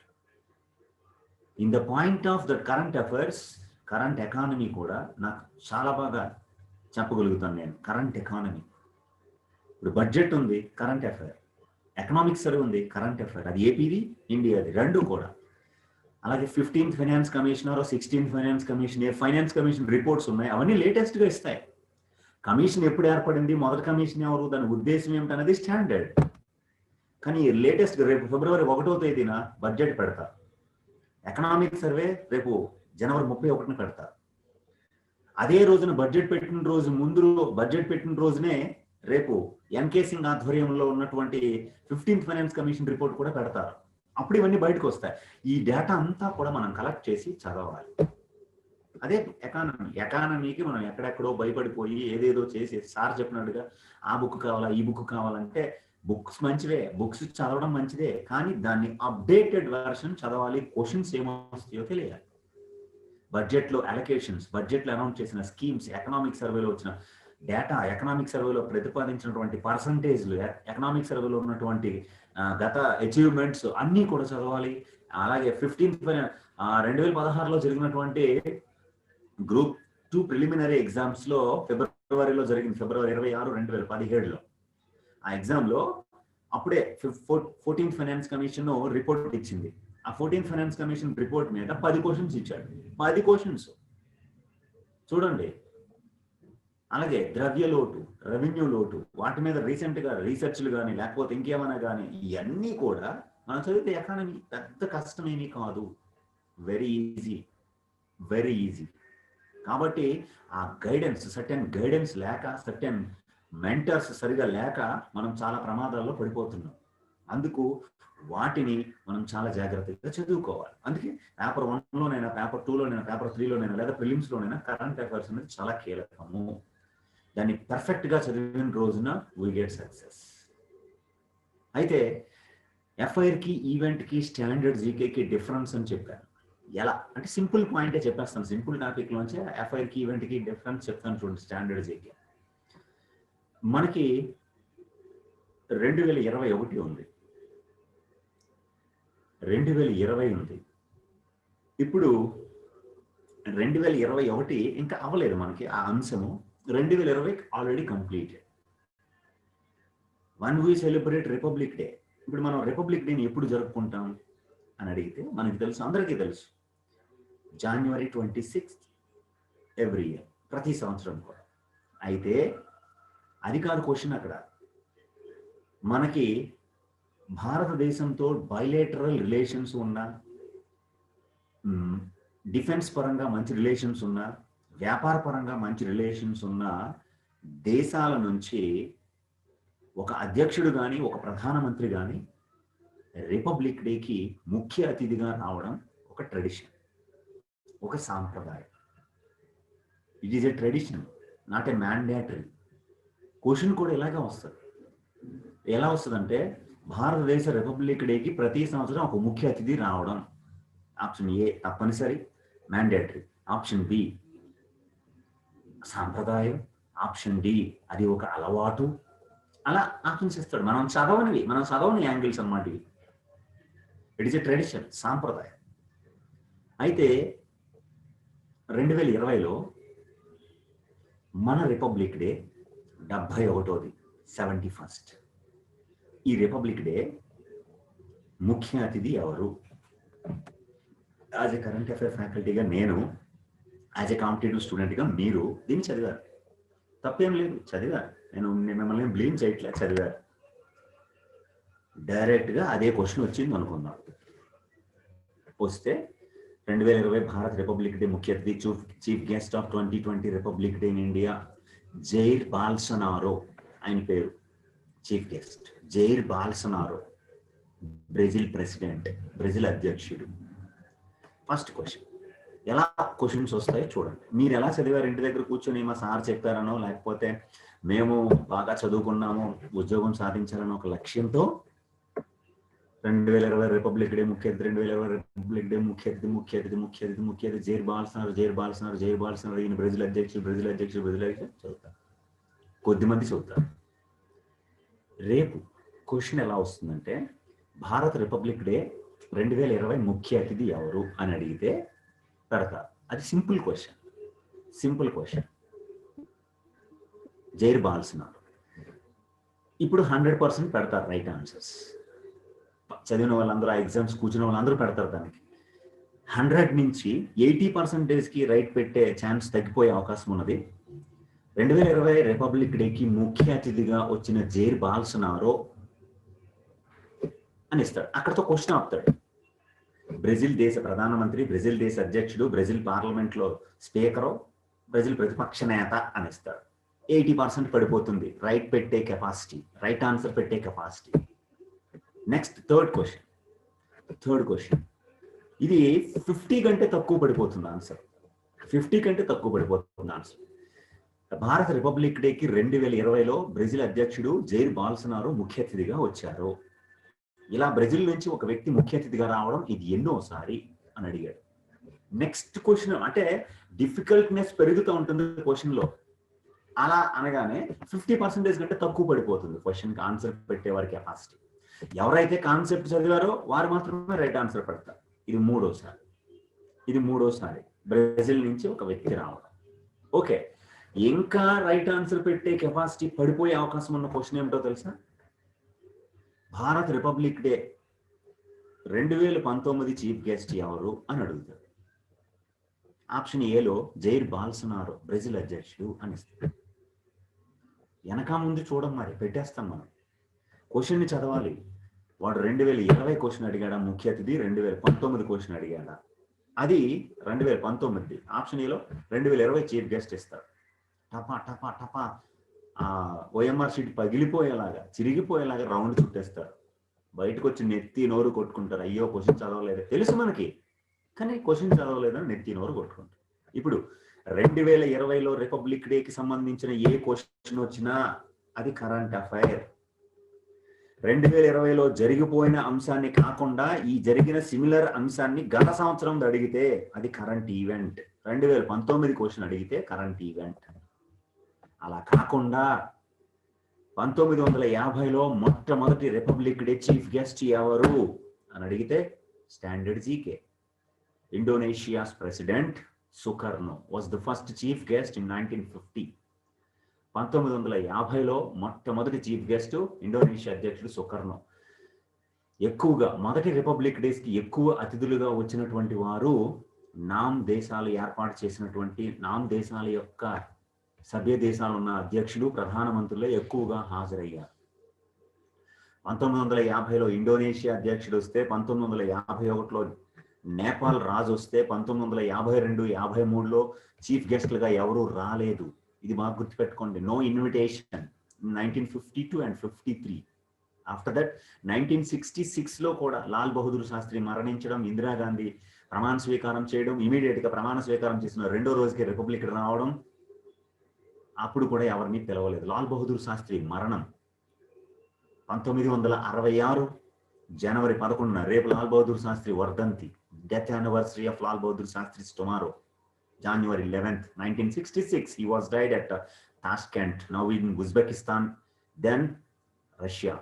ఆయన చనిపోయినప్పుడు ఉజ్బెకిస్తాన్, టాస్కెంట్ అనేటువంటి నగరం రష్యాలో ఉంటే ఇప్పుడు అది ఉజ్బెకిస్తాన్ ఉంది. Uzbekistan capital Tashkent. అలా క్వశ్చన్స్ వస్తాయి. 1966 ఇప్పటివరకు 3 ఇన్విటేషన్స్ రిపబ్లిక్ డేకి లేవు. బైలేటరల్ రిలేషన్స్, భారత రిపబ్లిక్ డేకి ముఖ్య అతిథిని ఎంపిక చేసేది అని అడిగారు అనుకోండి, మినిస్ట్రీ ఆఫ్ ఎక్స్టర్నల్ అఫైర్స్, కేంద్ర విదేశాంగ శాఖ ఎవరిని ఎన్నిక చేస్తుందంటే భారత్తో సంబంధాలని బాగా నెరపనటువంటి దేశం అది. రాక్షిక సంబంధాలు, డిఫెన్స్ రిలేషన్స్, అన్ని బిజినెస్ రిలేషన్స్ అన్ని చూసుకొని ఇన్వైట్ చేస్తుంది. అయితే ఈ సంవత్సరం 2021లో జరగబోవు 72వ రిపబ్లిక్ డేకి Boris Johnson, UK PM Boris Johnson ని లాస్ట్ మంత్ ఫైనల్ చేశారు. అంటే 2020 డిసెంబర్లో ఫైనలైజ్ చేశారు. ఇప్పుడు కొత్తగా కరోనా స్ట్రెయిన్ రావడంతో రీసెంట్గా 4 డేస్ బ్యాక్ వాళ్ళు మిడ్ ఫిబ్రవరి వరకు కూడా, ఫిబ్రవరిలో మధ్యం వరకు కూడా again lockdown announced in UK, United Kingdom లో మళ్ళీ లాక్డౌన్ అనౌన్స్ చేశారు కరోనా స్ట్రెయిన్ కారణంగా బ్రిటన్లో. ఈ సమయంలో నేను దేశంలో ఉండడం తప్పనిసరి, ఖచ్చితంగా నేను దీనికి చాలా సంతాపం తెలియజేస్తున్నాను, విచారం వ్యక్తం చేస్తున్నాను. నరేంద్ర మోదీకి ఫోన్ చేసి he cancelled his trip for the Republic Day chief guest for 2021. ఈ Boris Johnson Britain PM, UK PM గా ఉన్న ఈయన 2021లో జరగబో 72వ రిపబ్లిక్ డేకి ముఖ్య అతిథిగా రాలేను అని ప్రకటించడం జరిగింది. అనౌన్స్డ్ హిమ్సెల్ఫ్, ఆయన ప్రకటించుకున్నారు. చాలా ఇంపార్టెంట్. ఇలా భారత రిపబ్లిక్ డేకి ఒక ముఖ్య అతిథి తన పర్యటనని లేదా తన చీఫ్ గెస్ట్ కి ఇన్వైట్ చేసిన తర్వాత తన పర్యటనని క్యాన్సిల్ చేసుకోవడం ఇదే ఫస్ట్ టైం బోరిస్ జాన్సన్. ఒకవేళ ఈయనే కనుక వచ్చి ఉండుంటే బ్రిటన్ నుంచి రిపబ్లిక్ డేకి ముఖ్య అతిథులుగా వచ్చిన వారి సంఖ్య 6 అయ్యేది. He became the sixth person from Britain visited as a chief guest for the India's Republic Day. కానీ ఆయన పర్యటన రద్దు చేసుకున్నాడు కాబట్టి 5. 1993 లాస్ట్.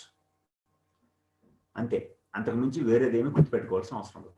ఇప్పుడు బ్రిటన్నే మనం ఎందుకు సార్ ఆహ్వానించాము 2021లో అంటే, బ్రెగ్జిట్ అనేటువంటి ఒక పాలసీ మనకు తెలిసే ఉంటుంది. బ్రెగ్జిట్, యూరోపియన్ యూనియన్ అనేటువంటి ఒక గ్రూప్ లోంచి బ్రిటన్ అనేటువంటి ఒక దేశం, అంటే ఒరిజినల్గా యూకే అనేటువంటి ఒక దేశం బయటికి రావడం కోసము ప్రజాభిప్రాయం తీసుకుంది. రెఫరెండం అంటారు దాన్ని. ఆ ప్రజాభిప్రాయంలో 52% మంది యూకే ప్రజలు యూరోపియన్ యూనియన్ లోని మెంబర్షిప్ ని క్యాన్సిల్ చేసుకుందామని ఓటింగ్ చేశారు. 48% పీపుల్ ఏమో డిసగ్రీడ్, ఒప్పుకోలేదు. కానీ మెజారిటీ వచ్చింది కాబట్టి మొన్న డిసెంబర్ 31తో పూర్తి స్థాయిలో యూరోపియన్ యూనియన్ లోంచి బ్రిటన్ బయటకు వచ్చింది. ఇప్పుడు యూరోపియన్ యూనియన్ లో సభ్య దేశాల సంఖ్య 28 ఉండేవి యూకేతో, ఇప్పుడు 27 మాత్రమే. అంటే చూడండి, నేను ఇప్పుడు ఎక్కడ స్టార్ట్ చేశాను, ఎక్కడ వరకు కొనసాగింది, that is the current affair. ఇది లింకింగ్. ఇప్పుడు యూరోప్ యూనియన్ లో నుంచి మిగతా 27 సభ్య దేశాల నుంచి బ్రిటన్ వ్యాపారం చేయాలంటే సుంకాలు చెల్లించాలి, అంటే ట్యాక్సెస్ చెల్లించాలి, టారిఫ్స్ అంటారు వాటిని. ఆ ట్యాక్సెస్ చెల్లించడం కొంచెం దానికి ఇబ్బంది అవుతుంది, చేపల వేట ఇబ్బంది అవుతుంది. కాబట్టి అది వ్యాపారం కోసము భారత్ వైపు చూస్తుంది. దీనివల్ల మనకి లాభం, ఆర్థికంగా లాభం. మరి మనకంటే పెద్దది చైనా ఉంది కదా సార్, దాని వైపు చూడొచ్చు కదంటే హాంకాంగ్ విషయంలో ఆ రెండింటికి గొడవలు జరుగుతున్నాయి, చైనాకి బ్రిటన్కి మధ్య. మీకు తెలిసి ఉండదు, హెచ్ఎస్బిసి అని ఒక బ్యాంక్ ఉంటుంది, Hong Kong Shanghai banking corporation. Hong Kong, Shanghai అని 2 దేశాల పేర్లు, లేదా హాంకాంగ్ అని ఒక దేశము, షాంఘై అని ఒక నగరం, 2 పేర్లు ఉన్నాయి, 2 దేశాల పేర్లు, చైనాది ఒకటి, హాంకాంగ్ ఒకటి. కానీ ఈ హెచ్ఎస్బిసి బ్యాంక్ ప్రధాన కార్యాలయం ఎక్కడ ఉంది అని అడిగితే లండన్ లో ఉంది. చూడండి ఎన్ని లింక్స్. అదే లింకింగ్. ఆ లింకింగ్ సబ్జెక్ట్ ని మనం ఎప్పుడైతే కాన్సెప్టువల్ గా చదువుతామో వాడి క్వశ్చన్ ఏ రకంగా అడిగినా మనం ఆన్సర్ పెట్టగలుగుతాం. అయితే ఇది ఎఫ్ఐఆర్ కి, ఈవెంట్ కి, స్టాండర్డ్ కి డిఫరెన్స్, దాని లింక్డ్ గా ఉన్నటువంటి అన్ని అంశాలు ఒకే దగ్గర చదవాలి మనం. యూరోపియన్ యూనియన్ లోంచి బయటికి రావడంతో జరిగిన పరిణామాలు, బ్రెగ్జిట్ జరిగిన తర్వాత రాజీనామా చేసిన బ్రిటన్ ప్రధానమంత్రులు, కొత్తగా వచ్చినటువంటి బోరిస్ జాన్సన్ ఆయన ఏం చేశాడు, వ్యాపార లావాదేవీలు ఎలా నిర్వహించడం కోసం ఏ అగ్రిమెంట్ చేసుకున్నాడు యూరోపియన్ యూనియన్తో అనేవి అన్నీ అక్కడే చదవాలి. అటు ఎకానమీకి యూజ్ అవుతుంది, ఇటు కరెంట్ అఫైర్కి యూజ్ అవుతుంది, ఇటు జనరల్ నాలెడ్జ్కి కూడా యూజ్ అవుతుంది. అది అలా చదివినాడు వీ విల్ గెట్ సక్సెస్. ఎవడు ఆపలేడు మన విజయాన్ని, ఎవ్వరూ ఆపలేరు, బాగా చెప్పగలను నేను. కాబట్టి అలా కాన్సెప్టువల్గా ఒకదానితో ఒకటి లింక్ చేసుకుంటూ చదివినప్పుడు క్వశ్చన్ ఏ రకంగా ఇచ్చినా, ఒక కాంపిటేటివ్ పేపర్లో 5 రకాలైనటువంటి ప్రశ్నలు ఉంటాయి, బాగా గుర్తుపెట్టుకోండి. 5 రకాలైనటువంటి ప్రశ్నలు అకార్డింగ్ టు మై అబ్జర్వేషన్, అవి మించి ఉండవు. The first type of question simple question, మనం చదువుతాం చూసారంటే అదే క్వశ్చన్. భారత ప్రధానమంత్రి పేరు, ప్రస్తుత లోక్సభ స్పీకర్, ఈ క్వశ్చన్స్ ఉంటాయి, ఉండవు అనుకోకండి. డిఫికల్ట్ క్వశ్చన్స్ ఉంటాయి, ఈజీ క్వశ్చన్స్ ఉంటాయి, మీడియం రేంజ్ క్వశ్చన్స్ ఉంటాయి. నేను చెప్పేవి 5 రకాల ప్రశ్నలు. ఒకటి ఇప్పుడు చెప్పినటువంటి సింపుల్ క్వశ్చన్స్. రెండో రకమైన ప్రశ్న నెగిటివ్ క్వశ్చన్. నెగిటివ్ క్వశ్చన్ ఎందుకంటే మనం చదివేటప్పుడు అన్ని పాజిటివ్గానే చదువుతాం, పాజిటివ్ వేలోనే చదువుతాం, మన బుక్స్ కూడా మనల్ని పాజిటివ్ వేలోనే తీసుకెళ్తాయి. కానీ వాడు నెగిటివ్ క్వశ్చన్ అడుగుతాడు. ఫర్ ఎగ్జాంపుల్ ఇప్పుడే చెప్పాను నేను, which of the following statement did not associated with SAARC, which of the following statement did not associated with BRICS, which of the following statement did not associated with Reserve Bank of India. ఇట్లా question వచ్చింది అనుకోండి, అది negative question. తెలుగులో కొంచెం ఇబ్బంది పెడతారు Telugu medium వారికి, English medium పర్లేదు. Did not or does not associated అని ఇస్తాడు, బిలాంగ్స్ టు అని ఇస్తాడు, does not or did not అని. తెలుగులో చెందనిది, ఆ చెందినది అని ఇస్తాడు. వర్డింగ్ అనేది చాలా డిఫికల్ట్ అండి చదవడం. మనం పాజిటివ్ వేలో ఉంటాం కాబట్టి ఆ క్వశ్చన్ ని చెందనిదని ఇచ్చినా చెందినదనే చదువుతాం, సంబంధించినదని ఇచ్చినా సంబంధించినదనే చదువుతాం. జస్ట్ ఒక గుడి, ఒక కాగుణంతం ఉంటది కదా, ఆ గుణింతంలో గుడి మనల్ని ఇబ్బంది పెడితే ఒక మార్కును తీసేస్తుంది. అది negative framing question. Negative framing question ఒకటి. రెండో రకమైన ప్రశ్న. మూడో రకమైన ప్రశ్న డిస్క్రిప్టివ్ క్వశ్చన్. డిస్క్రిప్టివ్ క్వశ్చన్ అంటే ఇప్పుడు చెప్పిన లాంటి క్వశ్చనే పాజిటివ్ వేలో ఇస్తాడు. ఎలా అంటే, ఈ క్రింది వాక్యాన్ని గమనించండి అని ఇస్తాడు. ఒక 2 వాక్యాలు కానీ 3 వాక్యాలు కానీ ఇస్తాడు. అవి కూడా ఒకే టాపిక్ కి సంబంధించినవి కాదు, వేరు వేరు టాపిక్స్ కి సంబంధించినవి ఇస్తాడు. ఒక 2 వాక్యాలు లేదా 3 వాక్యాలు ఇచ్చి పై వాక్యాలలో సరైనది ఏది లేదా పై వాక్యాల్లో సరికానిది ఏది అని ఇస్తాడు. ఇచ్చినప్పుడు కింద ఆప్షన్స్ ఏమి ఇస్తాడంటే, 1 తప్పు 2 ఒప్పు, 1 2 తప్పు, 1 3 ఒప్పు. ఇలా ఇచ్చినప్పుడు మన బతుకు ఉప్పే. అది మూడో రకమైన ప్రశ్న, డిస్క్రిప్టివ్ క్వశ్చన్. నాలుగో రకమైనటువంటి ప్రశ్న ఏమంటే match the following question. Fourth question match the following. ఇటువైపు కొన్ని అంశాలు ఇస్తాడు, ఇటువైపు కొన్ని అంశాలు ఇస్తాడు, వాటిని మ్యాచ్ చేయమని ఇస్తాడు. అది ఫోర్త్ టైప్ క్వశ్చన్. ఇప్పుడు నేను చెప్పిందే ఉందా, రిపబ్లిక్ డేకి ముఖ్య అతిథుల్ని వారు వచ్చిన సంవత్సరాలను బట్టి జతపరచండి అని ఇచ్చాడు అనుకుందాం. 2020 జైర్ బాల్సనారో, 2019 చాలా important South African president Cyril Ramaphosa, 2018 Asian leaders, 2017 Saudi Arabia crown prince Mohammed bin Zayed Al Nahyan, 2016లో ఫ్రాంకోయిస్ హోలాండ్, 2015లో బరాక్ ఒబామా, 2014లో షింజో అబే జపాన్ పిఎం, 2013లో జిగ్మే ఖేసర్ నంగేల్ వాంగ్చు. కనీసం వెనక్కి ఒక 5 నుంచి 6 చదవాలి. అవి event questions, match the following. 2017 group 2 జరిగిందని చెప్పాను సార్ ప్రిలిమ్స్ లో ఫిబ్రవరి నెలలో. 2016లో భారత రిపబ్లిక్ డే ముఖ్య అతిథి ఎవరని సింపుల్ క్వశ్చన్ అడిగాడు. అప్పుడు ఫ్రాన్స్ అధ్యక్షుడు ఫ్రాంకోయిస్ హోలాండ్. 2016 అడిగాడు, 2017 అయినా సరే. 2017 ఫిబ్రవరిలో జరిగింది ఎగ్జామ్. కానీ వాడు అడిగిన క్వశ్చన్ 2016 క్వశ్చన్. 1 minute అంటే ఒక అర్జెంట్ కాల్ వస్తుంది, ఒక నిమిషం.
థ్యాంక్ యూ రవి గారు.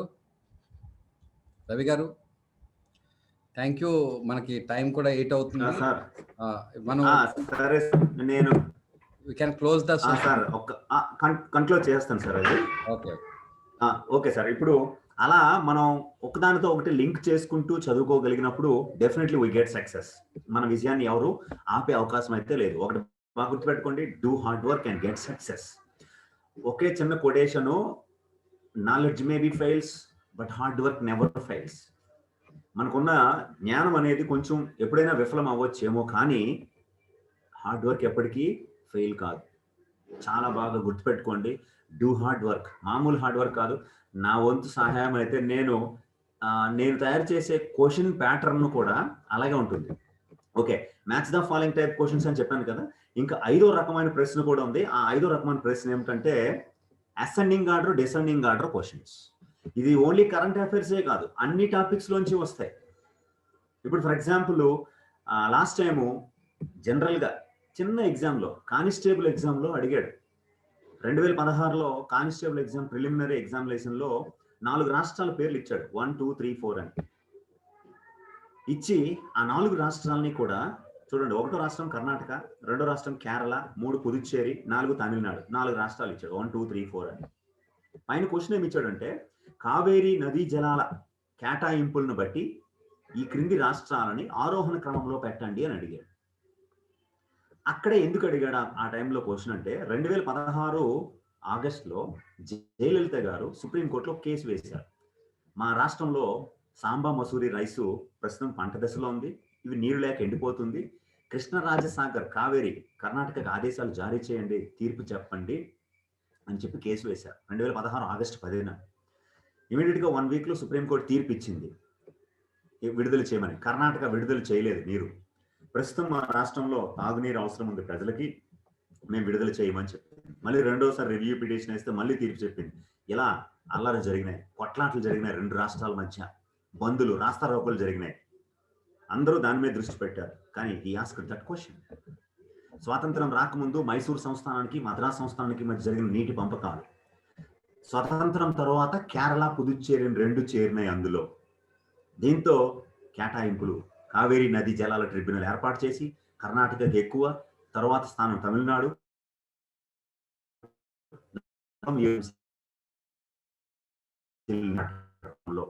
క్రమంలో అడిగినా, ఆరోహణ క్రమంలో అడిగినా మనం పెట్టుకోగలం. అది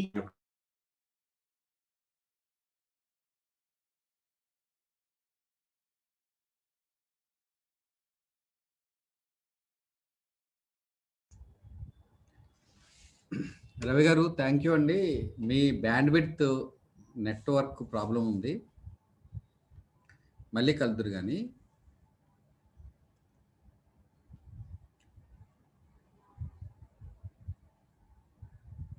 anyway thank you. Tomorrow will Ravishankar sir join అవుతారు. నేను సిలబస్ అనాలిసిస్తో పాటు ఒక చిన్న పాఠం చెప్తాను. ఎకానమీలో ఒక చిన్న క్లాస్ కూడా, అంటే రోజు మీకు ఇది జనరల్గా చెప్తున్న అంశాల్లో అనిపిస్తాయి, బట్ చిన్న క్లాస్ కూడా చెప్తాను, చూడండి how it will be. Thank you. Shall I close? Ravi గారు మీరు వింటున్నారా? వినబడుతుందా మీకు?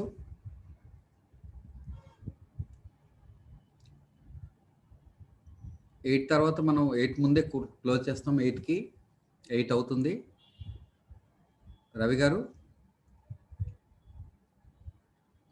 Thank you. రవి గారు we are closing the session. Are you able to hear? Ravi గారు వినబడుతుందండి? Sir left sir. Okay. We'll close this today's session. Thank you every one of you who joined this session. రేపు మనం ఒక క్లాస్, ఎకానమీ క్లాస్ చిన్న item మీద మీకు explain చేస్తాను concept. అట్లాగే రవిశంకర్ సార్ కూడా కలుస్తారు. Thank you.